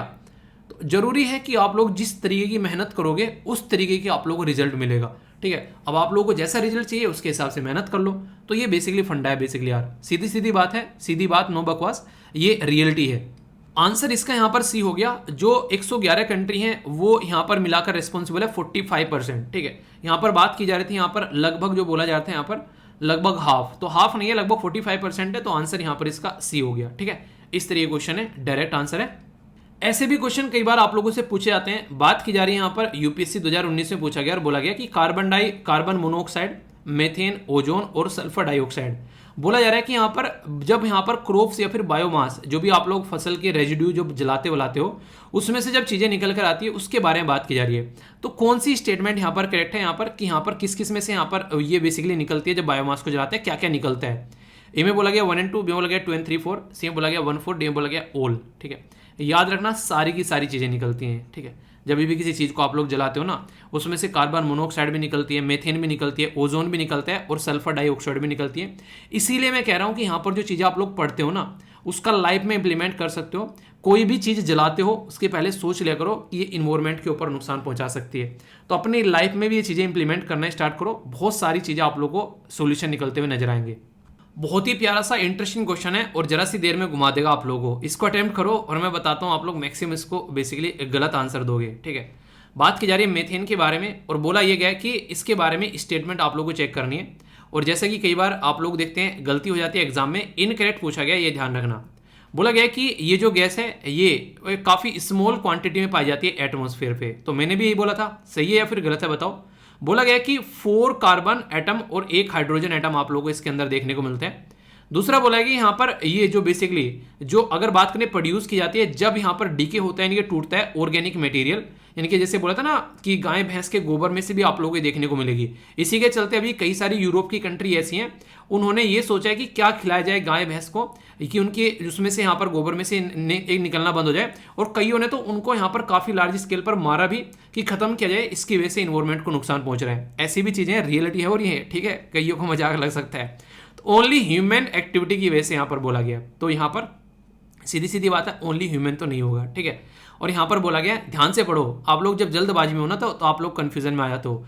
4 कार्बन और 1 हाइड्रोजन बोला गया, जबकि 4 यहाँ पर क्या है हाइड्रोजन के और 1 कार्बन का है।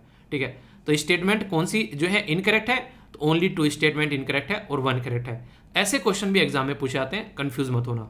बाकी ये आंसर राइटिंग का है, पार्टिसिपेट जरूर करना है। यहाँ पर डायरेक्ट क्वेश्चन आप लोगों से एग्जाम में पूछे जा सकते हैं, तो कोई भी कंफ्यूजन नहीं होना चाहिए। तो टॉपिक को इस तरीके से तैयार करो यार कि ढंग से मजा आ जाए, जो भी पढ़ा है वो याद भी रह जाए। और रिवाइज करना मत भूला करो चीज़ों को, लंबे समय तक अगर चीज़ों को याद रखना है। ठीक है, तो क्वेश्चन भी आप लोग अटेम्प्ट कर पाओगे। तो कैसा लगा टॉपिक जरूर बताना, 1 सेकंड लगेगी फीडबैक देकर जरूर जाना। ठीक है दोस्तों, ये जो आर्टिकल है जो मैं डिस्कस करने जा रहा हूँ, ये एक आर्टिकल नहीं है, पूरा एक चैप्टर आप लोग बोल सकते हैं, जिसमें बहुत सारी डायमेंशन आप लोगों को देखने को मिलेगी। यानी कि एक ही टॉपिक के अंदर कई सारे टॉपिक आप लोगों को समाहित देखने को मिलेंगे।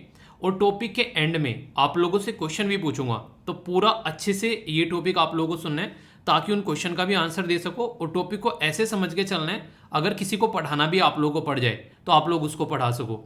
डाउन टू अर्थ एक बहुत ही रेप्यूटेड मैगजीन है जिसके अंदर ये टॉपिक कवर किया गया।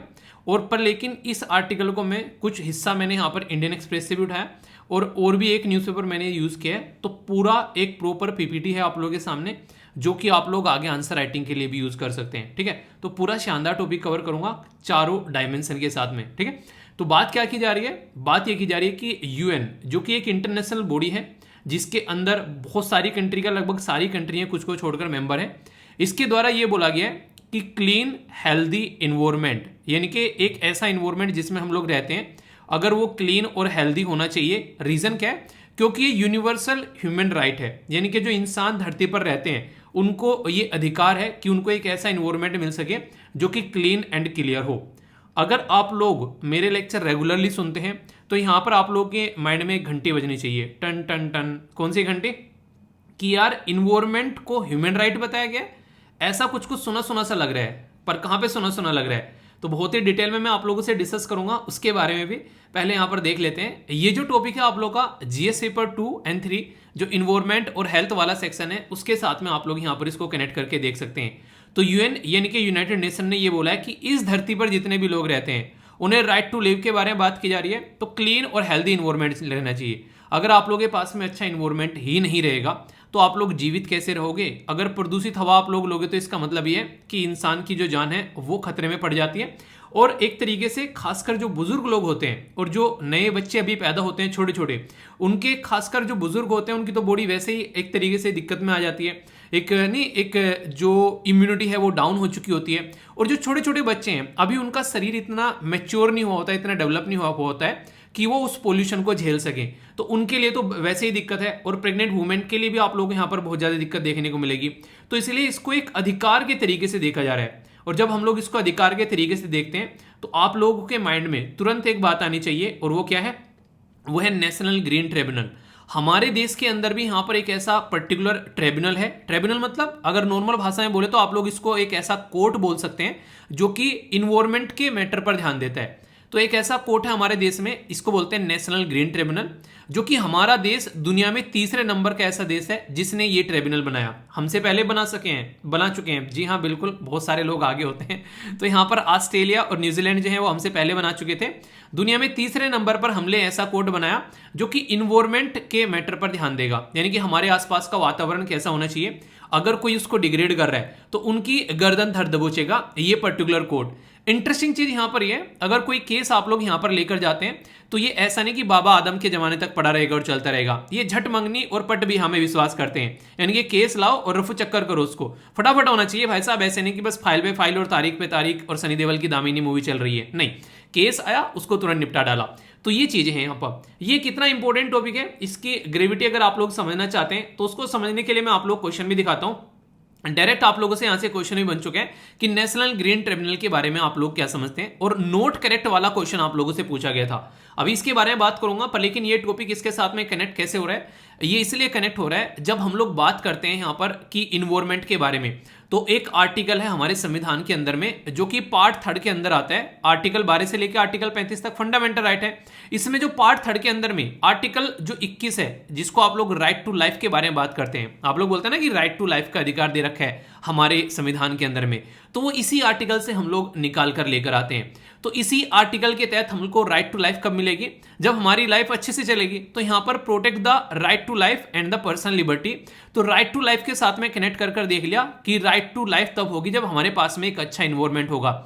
यानी कि जो बात हमारे संविधान में आर्टिकल 21 में लिखी हुई है, वही बात यहां पर इस मैगजीन के द्वारा जो आर्टिकल छापा गया है, तो यूनाइटेड नेशन के द्वारा भी यहां पर सेम बात बोल दी गई है। यानी कि यूएन भी वही बात बोल रहा है जो हमारे संविधान के अंदर आर्टिकल 21 में लिखी हुई है कि एक तरीके से जो लोग हैं उनको अधिकार मिलना चाहिए कि उनकी सेहत के लिए प्रॉपर ध्यान रखा जा सके, और ये एक तरीके से अधिकार की कैटेगरी में आना चाहिए। अधिकार क्या होता है? अब यहां पर आप लोग समझिए एक डिफरेंस।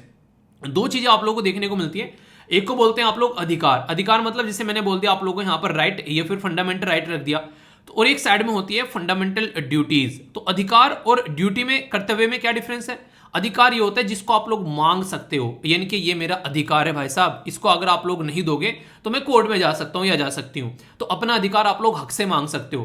तो यानी कि एक तरीके से वो आप लोगों को चाहिए, आप लोग के इसके पर्टिकुलर अधिकार में कोई रिकॉर्ड नहीं डाल सकता क्योंकि आप लोग का अधिकार है। पर लेकिन ड्यूटी क्या होती है? आप लोगों को परफॉर्म करती है, आप लोगों को रेस्पॉन्सिबिलिटी का भाव दिलाती है, तो ये ड्यूटी होती है। तो यानी कि ड्यूटी आप लोगों को परफॉर्म करनी है और अधिकार आप लोगों को मिलते हैं। तो इस तरीके से समझ सकते हैं। तो ये अधिकार है आप लोगों का, पर लेकिन इसी के साथ में इन्वायरमेंट आप लोगों को भी प्रोटेक्ट करना है। ऐसा तो है नहीं कि अच्छा इन्वायरमेंट चाहिए और आप लोग सारे पेड़ पौधे काटते जा रहे हो, पेड़ पौधे लगा नहीं रहे हो, तो आप लोगों को भी प्रोटेक्ट करना है। तो इसका सीधा सीधा मतलब ये होगा कि आप लोगों की ड्यूटी भी है इन्वायरमेंट को प्रोटेक्ट करना, तभी तो अच्छे से अधिकार को आप लोग एंजॉय कर पाओगे। तो ये ऐसी चीज है जो एक दूसरे के साथ में आप लोग कनेक्ट करके इनको देख सकते हैं कि अच्छे से अगर ये एंजॉय करना है तो इसमें आप लोग को परफॉर्म करना पड़ेगा। तो इसी के चलते हमारे देश में नेशनल ग्रीन ट्रिब्यूनल बनाया गया कि ताकि इन चीजों के ऊपर ध्यान रखा जा सके। और नेशनल ग्रीन ट्रिब्यूनल के बारे में क्वेश्चन भी जो पूछा गया है, ये तो मैंने अभी एक क्वेश्चन आप लोगों से दिखाया। आप लोग जितने भी पेपर उठाकर देखोगे ना, किसी भी स्टेट पीसीएस का या फिर कोई भी अलग अलग एग्जाम जो कंडक्ट कराए जाते हैं, दूसरे या तीसरे साल में कभी ना कभी यहां से क्वेश्चनों पूछ लेते हैं, यानी कि फेवरेट टॉपिक है। और उनकी भी गलती नहीं है, फेवरेट टॉपिक बन भी जाता है। क्यों? क्योंकि इन्वायरमेंट के इतने सारे इशू हमारे आसपास में देखने को मिलते हैं जिसकी वजह से मुद्दा निकल कर आता है। एक बार क्वेश्चन पूछा गया कि यहां पर 7 स्पेसिफिक कानून है जिससे यहां पर ये नेशनल ग्रीन ट्रिब्यूनल जो है वो एक तरीके से काम करता है। एक तरीके से आप लोग ऐसा बोल सकते हैं कि यहां से पावर आती है निकलकर। तो ये सारे के सारे एक्ट पूछे गए आप लोगों से, और इनके सामने जो ईयर लिख रखा है ना, ये ईयर मैच कराने के लिए पूछ लिया था आप लोगों से। तो यानी कि एग्जामिनर जो है थोड़ा सा अंदर घुसने लगा आजकल, तो यानी कि ईयर मैच करने के लिए पूछ लिया, भाई साहब ईयर बताओ किस ईयर में कौन सा कानून आया। और ये तो पता नहीं कितनी बार यूपीएससी के द्वारा भी कई बार ये रिपीट किया गया, कभी एनडीए में पूछ लिया, कभी सीडीएस में पूछ लिया, कभी यूपीएससी में, कभी एक तरीके से दूसरे एग्जाम में। तो ये अलग अलग यूपीएससी के द्वारा जो एग्जाम कंडक्ट कराए जाते हैं वहां पर भी ये क्वेश्चन पूछे जा चुके हैं। तो यहां से आप लोग देखते हैं तो ट्रिब्यूनल जो है, बोला गया है कि decision of the tribunal are bounding, यानी कि एक तरीके से वो डिसीजन फाइनल होगा। पर फिर भी अगर आप लोगों को लगता है कि नहीं यार मजा नहीं आ रहा है, तो 90 दिन के अंदर अंदर आप लोग सुप्रीम कोर्ट में जा सकते हैं। एक और इंपॉर्टेंट पॉइंट याद रखिएगा, हाई कोर्ट को बाईपास कर दिया है नेशनल ग्रीन ट्रिब्यूनल ने। आप लोग ये बात ध्यान रखिएगा। यानी कि अगर इसमें कोई मैटर चला गया तो डायरेक्ट आप लोग सुप्रीम कोर्ट में जा सकते हैं, बीच में हाई कोर्ट में जाने की जरूरत नहीं है। रीजन क्या है, अगर हाई कोर्ट में आप लोग जाते हैं तो फिर वही दिक्कत निकल कर आ गई, फिर से बर्डन पड़ेगा जुडिशरी के ऊपर, तो डायरेक्ट सुप्रीम कोर्ट में ले जाते हैं, वरना फिर नेशनल ग्रीन ट्रिब्यूनल का फायदा ही क्या रह गया। तो ये आप लोग समझ सकते हैं। यहाँ पर एक पॉइंट और है यहाँ पर, जो कि रीजन है यहाँ पर, इसके अंदर जो कोर्ट जो है वो मैटर डायरेक्ट सुप्रीम कोर्ट में जाते हैं, क्योंकि जो हेड किए जाते हैं यहाँ पर, जो हेड बनते हैं वो आप लोगों को सुप्रीम कोर्ट के जज यहाँ पर देखने को मिलते हैं। तो जिसकी वजह से हाई कोर्ट में फिर केस के ले जाने का कोई मतलब नहीं है और ज्यादा बर्डन बनाने का कोई मतलब नहीं बनता है। एक तो ये इंटरेस्टिंग चीज है। दूसरा यहाँ पर इसका ओरिजिन कहां से निकल कर आता है ये भी आप लोग याद रख सकते हैं, जो कि इंटरेस्टिंग क्वेश्चन बन सकता है। United nation conference on environment and development, United nation की जो कॉन्फ्रेंस हुई थी जिसको आप लोग UNCED, ठीक है, तो यूनाइटेड नेशन कॉन्फ्रेंस जो थी यहाँ पर इन्वायरमेंट एंड डेवलपमेंट के ऊपर, ये जो कॉन्फ्रेंस हुई थी 1992 में हुई थी। तो वहां पर लगा कि यार इन्वायरमेंट से रिलेटेड जो मैटर है ना उनको सुनने के लिए अलग अलग कोर्ट आप लोगों को बनाने चाहिए। तो ये जो UNCED है इसके बेस पर यहाँ पर जो सबमिट हुई थी यहाँ पर, जो कि यहाँ पर रियो समिट और एक तरीके से रियो कॉन्फ्रेंस या फिर अर्थ समिट जो आप लोग बोलते हैं, तो उस टाइम पर बोला गया 1992 में कि यार कोई ना कोई कोर्ट आप लोग बनाओ। और फिर लोगों ने जो है वो अपने कानून बनाने स्टार्ट कर दिए ताकि लोगों को हेल्दी इन्वायरमेंट दिया जा सके। तो इसी के ऊपर यहाँ पर आप लोगों से एक क्वेश्चन ही पूछा गया एनजीटी के बारे में। बोला गया कि ये कब बनाया गया, 2010 में बनाया गया। जी हाँ, बोला गया कि पर्पज जो है वो इफेक्टिव एक तरीके से जो डिस्पोजल करना है केसेस का रिलेटेड टू इन्वायरमेंट, ठीक है, या फिर फॉरेस्ट के बारे में, नेचुरल रिसोर्सेज के बारे में, बिल्कुल सही है। ये काफी इंटरेस्टिंग पॉइंट है। यहाँ पर बोला गया कि ये प्रोसीजर जो यहाँ पर एक तरीके से फॉलो करता है वो कोड ऑफ सिविल प्रोसीजर को फॉलो करता है, कोड ऑफ सिविल प्रोसीजर को फॉलो करता है, बोला गया। क्या ये सही है? देखिए जो भी ट्रिब्यूनल होता है ना उसका काम क्या होता है, फास्ट तरीके से केस को सोल्व करना। और वो कब सोल्व करेगा फास्ट तरीके से केस, जब यहां पर वो इस पर्टिकुलर कोड को फॉलो नहीं करेगा, ठीक है। यानी कि आप लोगों को बोल दिया जाए कि आप लोगों को अपना काम करना है और दुनिया भर के प्रतिबंध आप लोगों के ऊपर लगा दिए कि काम बिल्कुल ये ड्रेस पहन के आना है, ठीक है, इस टाइम पर बिल्कुल पहुंचना है, जूते के फीते बिल्कुल ऐसे होने चाहिए, टाई बिल्कुल लगी हुई नहीं चाहिए, हाथ में बिल्कुल घड़ी होनी चाहिए, जीन्स या फिर कोई पैंट ये वाली होनी चाहिए, इतने ही स्पेस में आप लोगों को बैठ के काम करना है, ये डॉक्यूमेंट्स जो है इन्हीं को आप लोगों को यूज करना है। तो आप लोग बोलोगे भाई साहब इन्हीं पर ध्यान रह जाएगा मेरा तो हुआ लिया काम फिर। तो इसलिए यहां पर ये काम कब रहता है, ये सिविल कोड ऑफ जो कोड ऑफ सिविल प्रोसीजर के अंदर देखने को मिलता है, जिसकी वजह से कोर्ट का मैटर जो है काफी डिले चलता है, उसमें ये सारा पैटर्न फॉलो करना होता है। पर लेकिन जो नेचुरल जस्टिस का कॉन्सेप्ट फॉलो करते हैं ट्रिब्यूनल, कौन सा फॉलो करते हैं, नेचुरल जस्टिस। इसमें कुछ कॉन्सेप्ट है, जैसे कि एक तो सामने वाले को सुनकर ही आप लोगों को अपना डिसीजन देना है, यानी कि ऐसा नहीं कि कोई इस केस को आया बिना सुने कह दिया चल इसको डाल दे जेल में 6 साल के लिए, ऐसा नहीं है। उसकी भी सुनो ना भाई, जिसने गुनाह किया है कि वो क्या कहना चाह रहा है, फ्री में आरोप लगा दिया उसके ऊपर। Point number 1। पॉइंट नंबर 2, यहां पर आप लोग बोल सकते हैं किसी भी मैटर में अगर आप लोगों को सॉल्यूशन सुनाना है तो तब आप लोग सॉल्यूशन सुनाओगे जब आप लोग यहां पर खुद अपने केस में जज नहीं हो सकते। यानी कि पता चला मेरे ऊपर ही आरोप लगा रखे, मैं ही जज बना बैठा हूं और मैं बोलता हूं मैं बाइज्जत बरी करता हूं अपने आप को, ठीक है, तो ऐसा नहीं होना चाहिए। तो अपने ही मैटर में आप लोग जज रहोगे तो ये नेचुरल जस्टिस के खिलाफ होगा। तो यानी कि एक प्रॉपर कोड फॉलो नहीं किया जाता है, नेचुरल जस्टिस का कॉन्सेप्ट यहां पर फॉलो किया जाता है। तो ये काफी इंटरेस्टिंग है। तो यहां पर अभी जो एक काफी इंपॉर्टेंट यहां पर ये मुद्दा दिया गया है यूएन के द्वारा भी डिक्लेयर, तो हेल्दी इन्वायरमेंट को यहां पर ह्यूमन राइट बताया गया, वो भी यूनिवर्सल। यूनिवर्सल मतलब सबके लिए, A to Z सबके लिए, छोटा बड़ा बुजुर्ग बच्चे, एक तरीके से सबके लिए यहां पर इंप्लीमेंट किया जा रहा है। लेकिन कोई भी ऐसा रिजोल्यूशन अगर लाया जाता है जिसमें इस तरीके से हम लोग बात करते हैं, एक बात याद रखिएगा, ये यहां पर बाइंडिंग नहीं होता है। बाइंडिंग मतलब ऐसा नहीं कि जैसे कि मान लीजिए मैं बोलूं कि लेक्चर आप लोगों को प्रोवाइड करा दिया मैंने और ये लेक्चर अभी आप लोगों को देखने हैं, अगर नहीं देखोगे तो इनको शाम तक मैं डिलीट कर दूंगा, तो ऐसा नहीं होना है। यानी कि आप लोगों के पास में लेक्चर है, जब आप लोग चाहें आप लोग इन लेक्चर्स को देख सकते हैं, ऐसा नहीं कि आप लोगों को इस टाइम तक ही देखने हैं, बिल्कुल ठीक है। आंसर जरूर कह देता हूं कि मैं देखते ही जो आंसर देगा उसके आंसर उठाऊंगा, तो उसका रीजन रहता है कई सारे फिर कॉपी कर कर आंसर डालते हैं, तो वो थोड़ा सा ये हो जाता है कि जिसने नेचुरली लिखा है उसका आंसर जो है छिप जाता है कहीं, तो उसके पीछे अलग रीजन है। पर लेकिन ये पूरा मुद्दा यहाँ पर रहेगा। इससे क्या रहेगा, इससे कई सारे फायदे भी आप लोगों को यहाँ पर देखने को मिलेंगे। जो इन्वायरमेंटल जो इनजस्टिस होता है, एक तो वो यहाँ पर हम लोग एक तरीके से ढंग से लेकर चल पाएंगे कि इनजस्टिस नहीं होगा आने वाले टाइम में, ठीक है। और यहाँ पर इन्वायरमेंट जो एक तरीके से डिफेंड करने वाले जो लोग हैं, चाहे वो किसी भी कैटेगरी में हो, लड़का लड़की, बड़े बुजुर्ग बच्चे, एक तरीके से उनके अधिकारों के बारे में बात करेंगे तो वो और ज्यादा क्यूरियस होंगे इन्वायरमेंट के बारे में जानने के लिए, और एक तरीके से आप लोग बोल सकते हैं उसको प्रोटेक्ट करने के बारे में भी सोचेंगे, ऐसा आप लोग यहाँ पर बोल सकते हैं, ठीक है।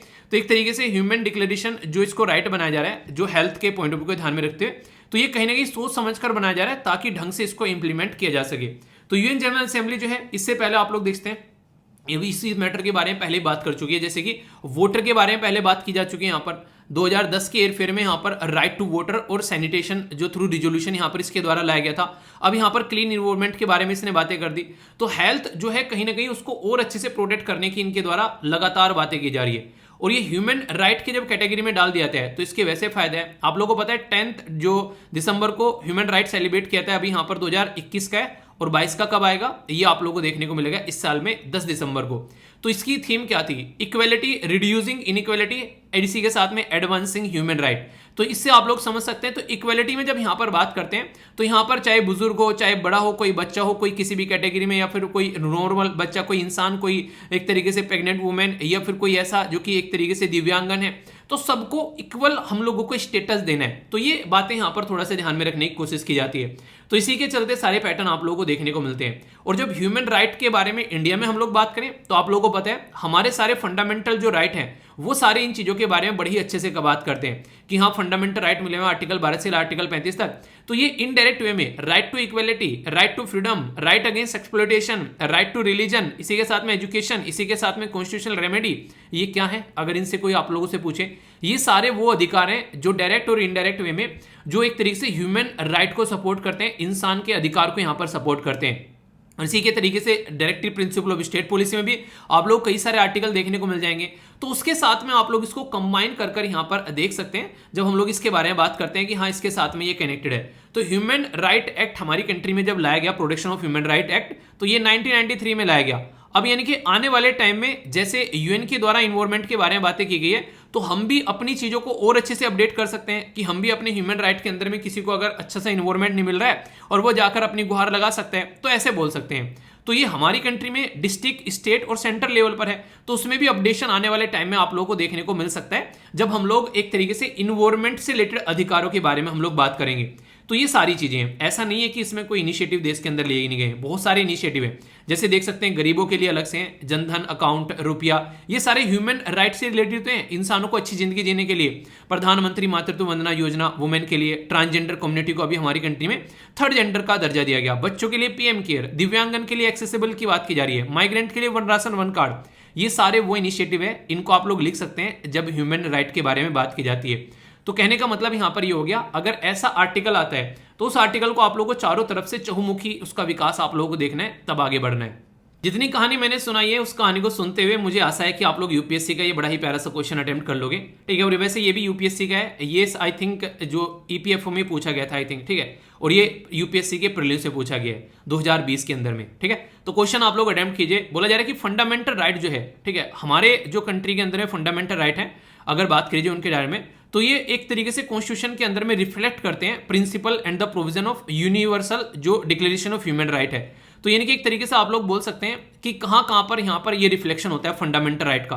अगर बात करें यहां पर यूनिवर्सल जो डिक्लेरेशन ह्यूमन राइट के जो प्रोविजन है, जो प्रिंसिपल है, उसको जो रिफ्लेक्ट करे, ये यहां पर आप पूछने की कोशिश की जा रही है। यानी कि आप लोगों को पता है कि यहां पर फंडामेंटल राइट के अंदर तो चीजें ही हैं कि हाँ हम लोगों के अधिकार हैं सारे, आप लोग बता दोगे आर्टिकल 12 से लेकर आर्टिकल जो 35 तक हैं और हजारों बार वीर सर ने पढ़ा रखे हैं, ठीक है। पर लेकिन इसके अलावा भी कहीं और है क्या, ये पूछा गया है। तो प्रीएम्बल के अंदर में, directive principle of state policy के अंदर में और फंडामेंटल ड्यूटीज के अंदर में, तो यही बातें मैंने आप लोगों को यहाँ पर कुछ कुछ बताने की कोशिश की है।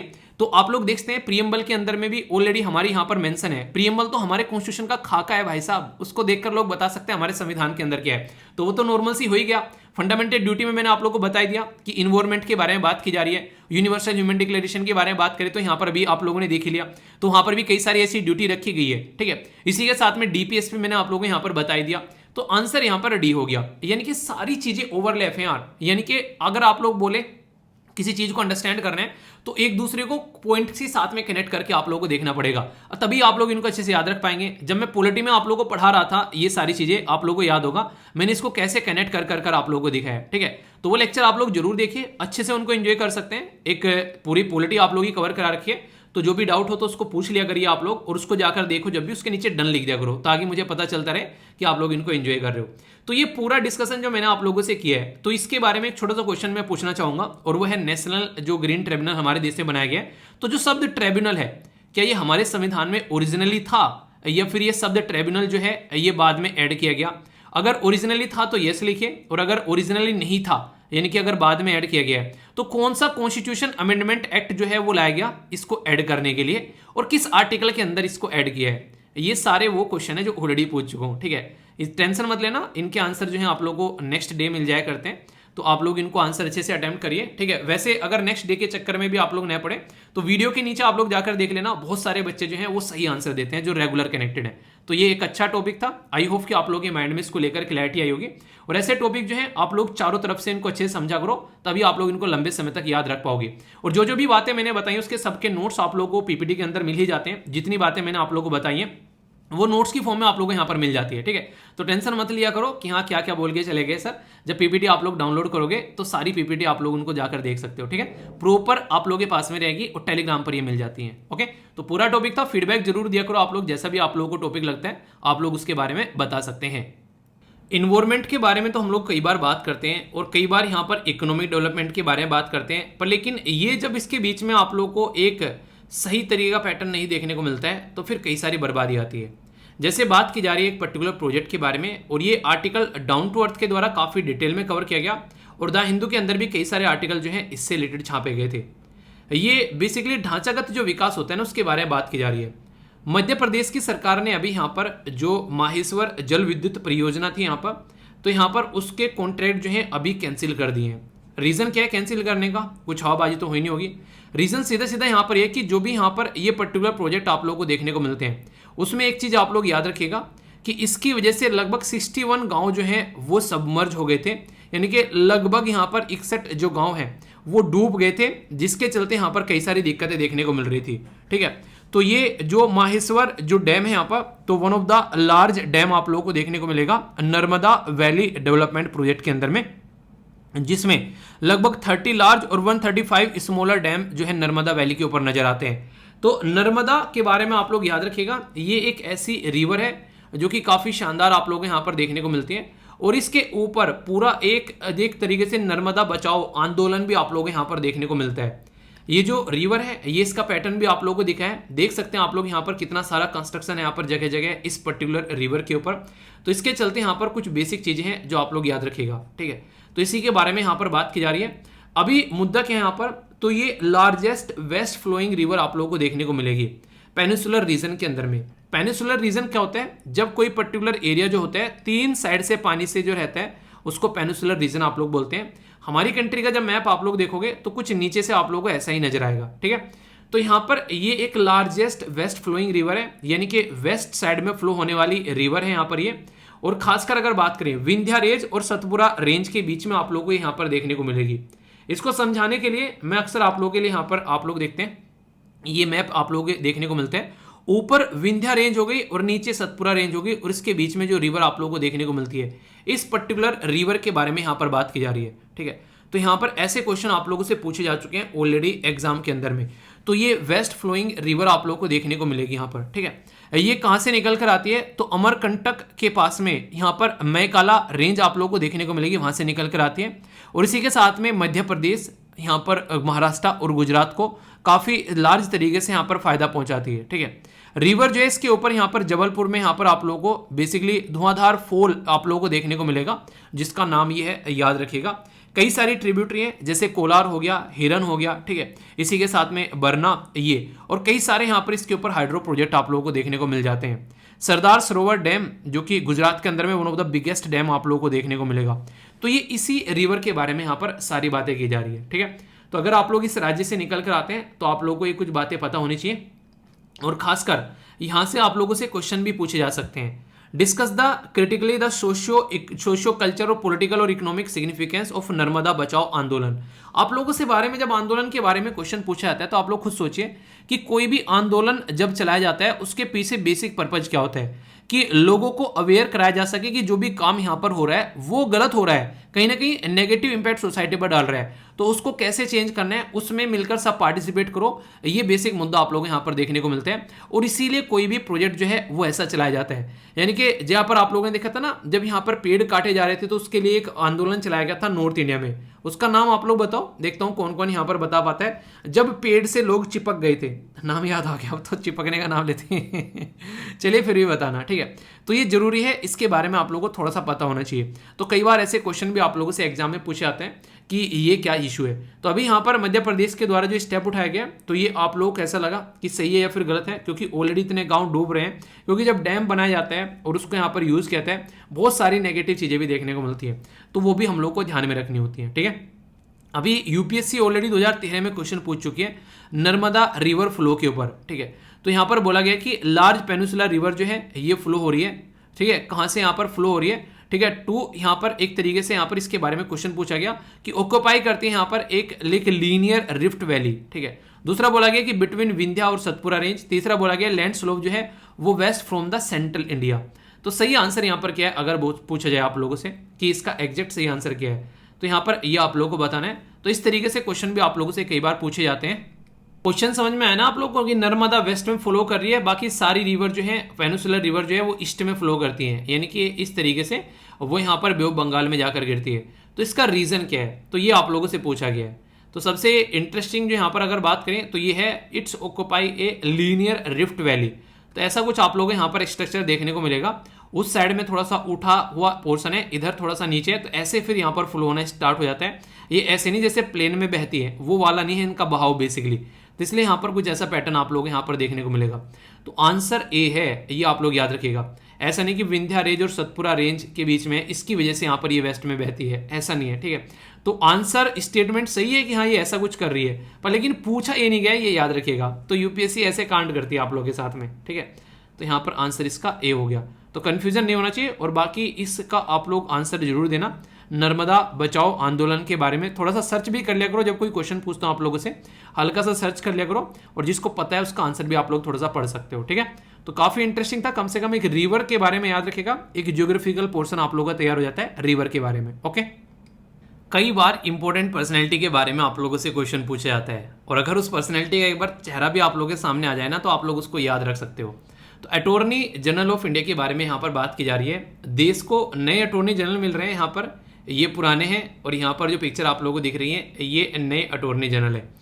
तो इंपॉर्टेंट पर्सनैलिटी के बारे में तो आप लोगों से पूछे जा सकता है कि देश के नए अटॉर्नी जनरल कौन बने हैं, तो याद रखिएगा आर वेंकटरमणि। ठीक है, तो ये अभी नए अटॉर्नी जनरल बने हैं।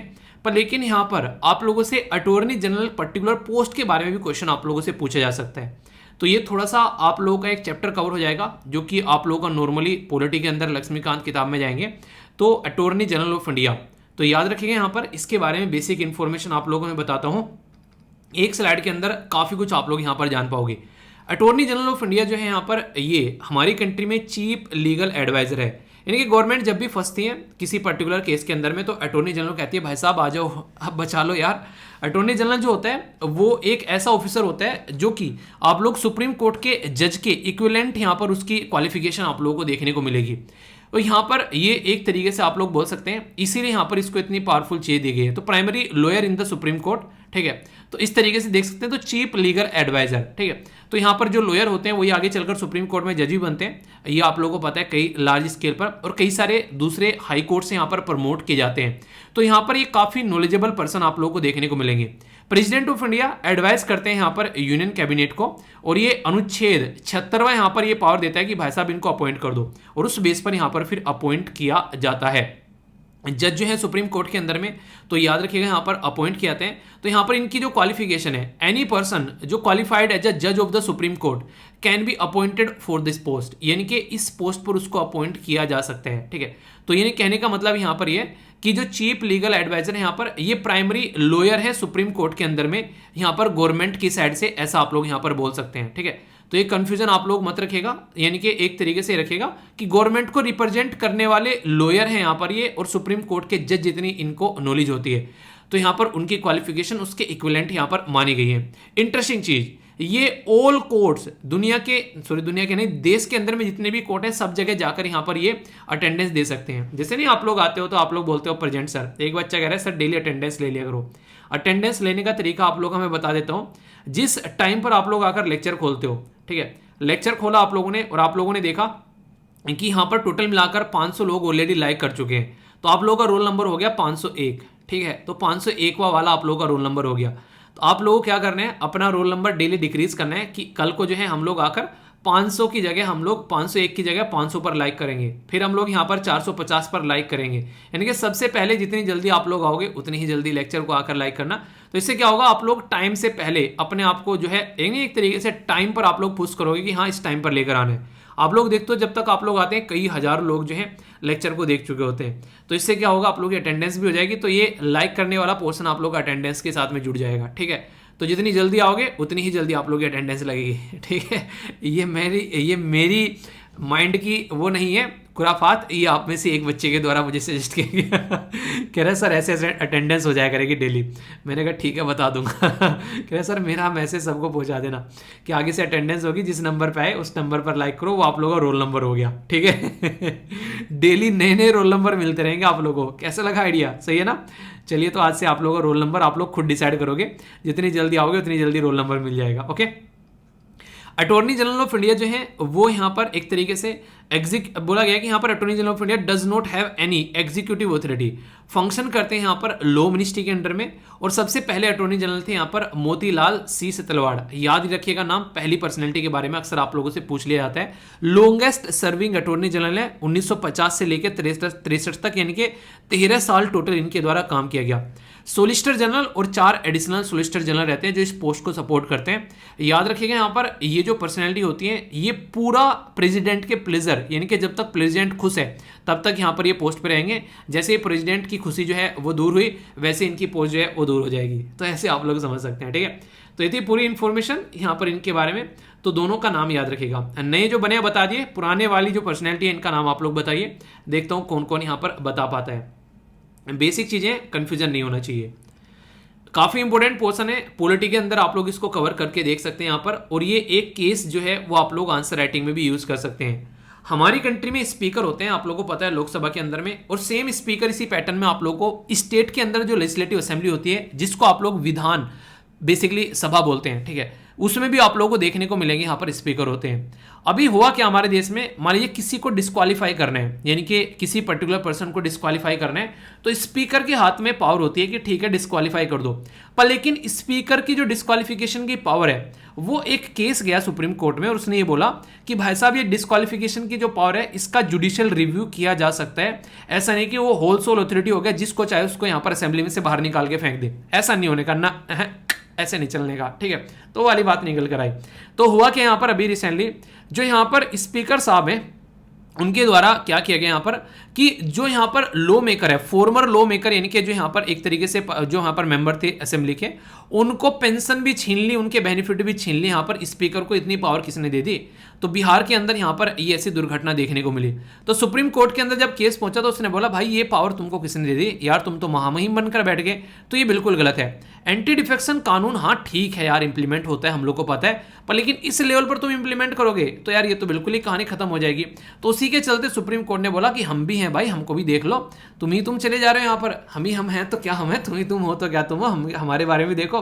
तो यहाँ पर एक केस है जिसको बोलते हैं यहाँ पर कीतो होलन, ठीक है, याद रखिए कीतो होलन, ये वर्सेस आप लोग यहाँ पर जिचिल्लुहु का केस देखने को मिलेगा, 1992 का केस है। और यहाँ पर इसके तहत ये बोला गया था कि स्पीकर की पावर जो है वो ऐसी नहीं कि वो हाईएस्ट पावर, बस सारी होल सोल अथॉरिटी वही है, उसकी पावर को भी जुडिशियल रिव्यू किया जा सकता है। तो ये काफी इंपॉर्टेंट केस है जो कि आप लोग क्लियर रखिएगा माइंड में, कंफ्यूजन नहीं होना चाहिए। कई बार ऐसे क्वेश्चन भी आप लोगों से ये केस के बारे में डायरेक्ट क्वेश्चन आप लोगों से पूछ ले आते हैं, ठीक है, तो इंटरेस्टिंग है, याद रखना। प्रधानमंत्री गरीब कल्याण योजना, इसके बारे में मैंने डिस्कस किया था, थोड़ा सा रिवीजन हो जाएगा। सेंट्रल गवर्नमेंट ने अभी इसको एक्सटेंड कर दिया गया है। 5 किलोग्राम फूड ग्रेन जो है वो प्रोवाइड कराया जाएगा एक पुअर तबका जो सोसाइटी का है। कई बार ना कई सारे लोग ऐसे हैं यार राशन लेते हैं और जो कि ठीक ठाक भर घर से आते हैं, ये तो आप लोगों को अंदर से चीज़ें आनी चाहिए कि हाँ हमारा परिवार अच्छा है और हमको जो है ये राशन नहीं लेना चाहिए। कई सारे लोग ऐसे खुद नहीं खाएंगे उस राशन को, उसको लाकर जानवरों को डाल देंगे, ऐसी भी चीज़ें देखने को मिलती है। जिसको आप लोग जानवरों को डाल रहे हैं वो कई सारे लोगों की रोजी रोटी है, कई सारे लोगों का पेट भरता है उससे, तो आप लोग इसको छोड़ सकते हैं। तो ये इंसान के अंदर की इंसानियत बताती है। इसी के चलते कई सारी स्टेट गवर्नमेंट ने मुहिम भी रिसेंटली अभी चलाई है। तो याद रखिएगा यहाँ पर सेंट्रल गवर्नमेंट के द्वारा फर्स्ट नेशनल वाइड, यानी कि पूरे देश में यहाँ पर लॉकडाउन के टाइम पर मार्च 2020 में 5 किलोग्राम फूड ग्रेन देने की बात की गई थी पर मंथ एक गरीब तबके के सोसाइटी के इंसान को, ठीक है। ये एडिशनल था, सप्लीमेंट्री बोलते हैं ना कि जो मिल रहा है वो तो मिलता रहेगा, ये एक्स्ट्रा था। नेशनल फूड सिक्योरिटी एक्ट में जो मिल रहा है वो मिलता रहेगा, ये उसके एक्स्ट्रा यहाँ पर दिया गया। इनिशियली 3 महीने के लॉन्च किया गया, पर लेकिन अभी ये बढ़ती हुई जा रही है ऐसा बोला जा रहा है, और दिसंबर माह तक बढ़ा दी गई है।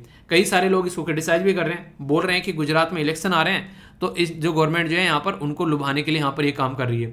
अब जो भी है इसके बारे में आप लोग याद रखिएगा, ये स्कीम बढ़ा दी गई है तो एक स्कीम के ऊपर आप लोगों से क्वेश्चन पूछा सकते हैं। अब इलेक्शन का मुद्दा है, वो पॉलिटिशियन अपने आप देखेंगे कि हाँ कौन कहाँ क्या हो रहा है, वो हमारा काम नहीं है, हमारा काम है टॉपिक को तैयार करना, ठीक है, और उसके बारे में जागरूक रहना। अगर कल को कोई बोल दे तो उसके बारे में बताना कि हाँ भाई साहब ऐसे ऐसे चीज़ें हैं, ठीक है। तो गवर्नमेंट के पास में आता कहाँ से अनाज? गवर्नमेंट पहले प्रोक्योर करती है, आप लोगों ने देखा जो मिनिमम सपोर्ट प्रोवाइड कराया जाता है उसके थ्रू गवर्नमेंट खरीदती है, खरीदने के बाद में यहाँ पर वो सामान फिर बेचती है। तो कहीं ना कहीं बोल सकते हैं कि जितना भी ये अनाज बांटा जा रहा है गवर्नमेंट के द्वारा, ये at the end of the day कहाँ से निकल कर आ रहा है? किसान के थैले में से निकल कर आ रहा है। तो किसानों को ध्यान में रखकर चलना काफ़ी ज़्यादा जरूरी है, ठीक है। ये है पूरा बेसिकली तैयार, इसके बारे में आइडिया रख सकते हैं आप लोग यहाँ पर। नेक्स्ट यहाँ पर आगे चलते हैं नेक्स्ट आर्टिकल की ओर, ये भी काफ़ी इंटरेस्टिंग है।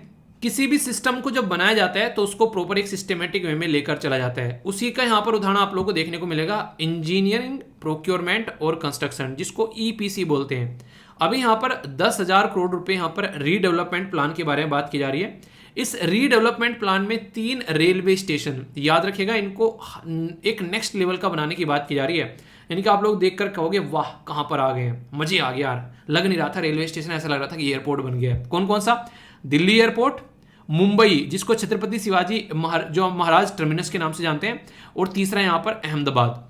ये 3 ऐसे रेलवे स्टेशन है जो कि आप लोगों को एयरपोर्ट को टक्कर देते हुए नजर आएंगे।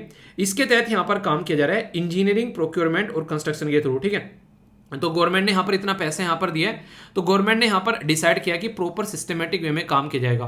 तो प्राइवेट प्लेयर यहाँ पर पार्टिसिपेट करेंगे, तो उसके बेस पर आगे काफ़ी सारा डेवलपमेंट आप लोगों को देखने को मिलने वाला है। तो इसके बारे में ये बेसिक इन्फॉर्मेशन है। तो तीनों जो यहाँ पर जो रेलवे स्टेशन है वो याद रखना, ठीक है। तीनों रेलवे स्टेशन जो है, आप लोग इनमें से कौन कौन से रेलवे स्टेशन को विजिट कर चुके हो, ठीक है। मतलब मैं कौन कौन से को विजिट कर चुका हूँ मैं बताऊँ? चलो मैं नहीं बताता, आप बताओ, ठीक है। फिर बोलोगे सर यहाँ पे भी आए थे बताया नहीं। मतलब मैं फोटो डाल देता हूँ वहाँ के, फिर कमेंट आने स्टार्ट होते हैं सर बताते। यार देखो रीज़न उसके पीछे कई सारे रहते हैं, ठीक है। अगर मैं पब्लिकली बता दूं तो वहाँ पर कई सारे लोग आ जाए वहाँ पर, ठीक है, और कई बार कई सारी चीज़ों की अरेंजमेंट नहीं रहती है, तो कई सारे इशू भी देखने को मिल जाते हैं, ठीक है। तो ये रीज़न रहता है कि उसको पब्लिकली नहीं बताता हूँ जहाँ पर भी जाता हूँ। तो अगर कभी पर कभी कहीं मिलने के लिए कुछ बताया जाएगा, कुछ ऐसा प्रोग्राम किया जाएगा, तो उसके लिए प्रॉपर फिर अरेंजमेंट होनी चाहिए, ठीक है। तो कई सारे ऐसे इशू बन जाते हैं, कई सारी सिक्योरिटी के भी कई सारे इशू बन जाते हैं, ठीक है। तो ये मैंने कई बार उल्टी सीधी चीज़ें हो जाती हैं, तो लॉ एंड ऑर्डर को भी ध्यान रखना होता है, तो वो सिचुएशन रहती है। तो ये नहीं है कि मतलब मिलना नहीं चाहता हूँ, समझ सकते हो आप लोग यार, प्रॉब्लम रहती है कई सारी। और फिर यहाँ पर पता चला बहुत सारी लड़कियाँ आ रही हैं, बहुत सारे लड़के आ रहे हैं, तो फिर वहाँ पर एक सिक्योरिटी वाला इशू भी फिर यार क्रिएट होता है, ठीक है। तो ये रीज़न रहता है, वरना ऐसे नहीं कि मिलने का मन नहीं करता है। एक बच्चा लिख रहा था कि सर जो फोटो अपलोड की थी ना इंस्टाग्राम पे, तो मैसेज कर रहा है प्राइवेटली, कह रहा है कि सर हमारा इतना मिलने का मन कर रहा है, आपका मिलने का मन नहीं करता क्या? यार आप लोगों से ज़्यादा करता है, इसलिए तो सुबह सुबह आ जाता हूँ बिना किसी के ऑर्डर दिए हुए, अपने आप ही लेकर आप लोगों के पास में पूरा बैलेंस डाइट। नेक्स्ट बात करते हैं, यहाँ पर बात की जा रही है वर्ल्ड ग्रीन एनर्जी के बारे में। तो ministry of environment, forest and climate change के द्वारा यहाँ पर एक मिनिस्ट्रियल जो राउंड टेबल, ये ग्रीन एनर्जी जो आप लोगों को देखने को मिली दुबई के अंदर में, उसमें यहाँ पर पार्टिसिपेट किया गया।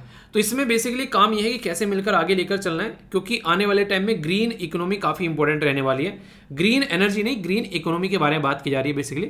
और फायदा क्या रहता है जब हम लोग यहाँ पर इन्वायरमेंट को ध्यान में रखते हुए आगे बढ़ते हैं, तो ये काफ़ी ज़्यादा जरूरी रहता है। तो वर्ल्ड क्लास जो एक्सपर्ट हैं वो आकर यहाँ पर काम करेंगे और कैसे सस्टेनेबल फ्यूचर को बना सकते हैं। तो इसके ऊपर तो एनर्जी, फाइनेंस, फूड सिक्योरिटी और यूथ, ये इसके पिलर हैं जिसके ऊपर काम करने की बात की जा रही है। तो शानदार है, इसके बारे में आप लोग थोड़ा आइडिया जरूर रखिएगा, ठीक है। आगे चलते हैं, ये वन लाइनर टाइप की न्यूज़ है आप लोगों के सामने। सबसे पहले तो यही है कि ऑल वुमेन, चाहे कोई मैरिड हो चाहे अनमैरिड हो, वो सेफ एंड लीगल अबॉर्शन, जिनका 24 वीक की प्रेगनेंसी है, उसको टर्मिनेट कर सकते हैं। सुप्रीम कोर्ट ने ये अधिकार दे दिया है। किस आर्टिकल के तहत यहाँ पर ये अधिकार दिया है, ये आप लोग को बताना है, ठीक है। इसी के साथ में यहाँ पर गवर्नमेंट के द्वारा अप्रूव किया गया है 22 टोटल यहाँ पर इलेक्ट्रोल बॉन्ड सेल जो है यहाँ पर अगर बात करें तो उनके जो बेसिकली एक पर्टिकुलर जो दायरा है 1 अक्टूबर से 10 अक्टूबर तक का, इसके ऊपर आर्टिकल भी आएंगे, फिर कवर कर लेंगे। मोदी जी के द्वारा 5,200 करोड़ का यहाँ पर बेसिकली भावनगर के अंदर में भी यहाँ पर इनोग्रेशन किए गए प्रोजेक्ट। तो ये अभी इलेक्शन को ध्यान में रखते हुए ऐसी चीजें चलती रहेंगी, पर लेकिन आप लोग एग्जाम के पॉइंट ऑफ से इनको याद रख सकते हैं, ठीक है। इसी के साथ में वर्थ जो प्रोजेक्ट है यहाँ पर वो लगभग सूरत के अंदर में 3,400 का, ये 400 करोड़ रुपए का देखने को मिलेगा। 6 एयरबैग्स इन पैसेंजर कार, ये कंपलसरी कर दिया जा रहा है 1 अक्टूबर 2023 से। ये काफी बड़ा एक स्टेप बोल सकते हैं road transport and highway minister Nitin Gadkari ji के द्वारा। पूरा 1 साल दिया जा रहा है कि 1 साल बाद ये कंपलसरी कर दिया जाएगा। तो देखते हैं कैसे इसको इंप्लीमेंट करते हैं, ठीक है, क्योंकि कई सारे लोगों की जान जा रही है। इंडियन नेवी चीफ एडमिरल जो आर हरि कुमार हैं, उनके द्वारा विजिट किया गया यहाँ पर बेसिकली कहाँ पर, ऑस्ट्रेलिया में, ठीक है। तो उसके साथ में मिले काउंटर पार्ट के साथ में, तो ये आप लोग हल्का सा आइडिया रखेगा। सीबीआई के द्वारा ऑपरेशन गरुड़ा याद रखेगा।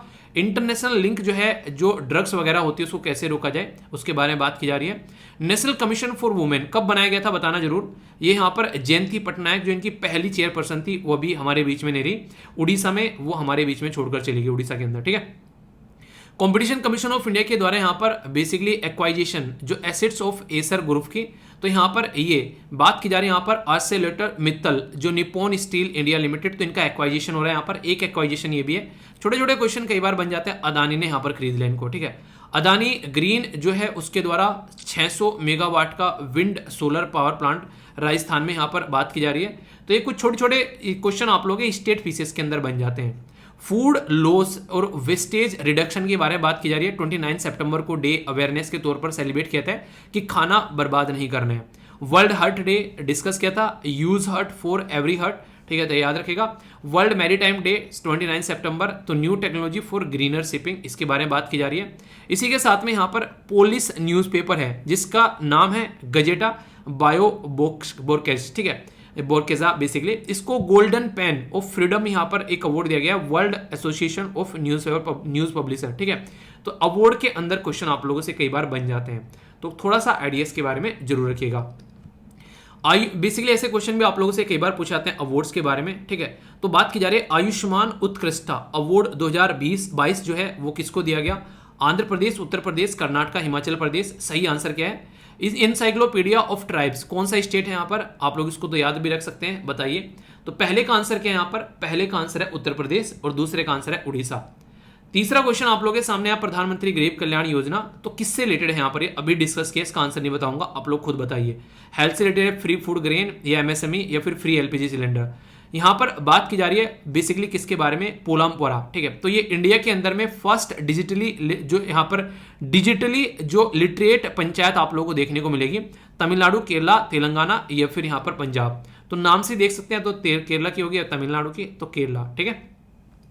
क्वेश्चन है आप लोगों के सामने, यहाँ पर आप लोगों को यहाँ पर आंसर देना है। तो सी सेट का क्वेश्चन है, वीडियो को पॉज कर आंसर दीजिए और आंसर आप लोगों को नेक्स्ट स्लाइड में मिल जाएगा भी, ठीक है। पहले पॉज कर लो एक बार।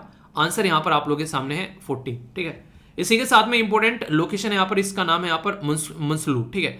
तो ये पर्टिकुलर लोकेशन आप लोगों को देखने को मिलेगी नेपाल के अंदर में। तो ये नेपाल के अंदर में एक पीक है। एग्जैक्ट लोकेशन आप लोगों के सामने, मैप बेस्ड क्वेश्चन कई बार आप लोगों से पूछ लिए जाते हैं, तो कंफ्यूजन आप लोगों को नहीं होना चाहिए। और वीडियो काफी लेंदी हो गई है। आज के एसएलवी कमांडो जो हैं आईपीएस ऑफिसर, शानदार तरीके से आंसर दिए गए। आप भी अपने नाम के सामने इस तरीके से आईपीएस वगैरह लगा सकते हैं, जो भी आप लोग बनना चाहते हैं। डिटेल में आप लोगों को काफी एक तरीके से जिस्ट रहेगा, अपनी जिंदगी में बार बार इसको रिकॉल करोगे तो लंबे समय तक चीजें याद रख पाओगे, ठीक है। इसी के साथ में यहाँ पर जेलेंस्की साहब है, यूक्रेन के जो प्रेसिडेंट, इनके बारे में डिस्कस किया था, जो कि अभी देखने को मिला नेटो का मेंबर बनने जा रहा है, तो याद रख सकते हैं आप लोग।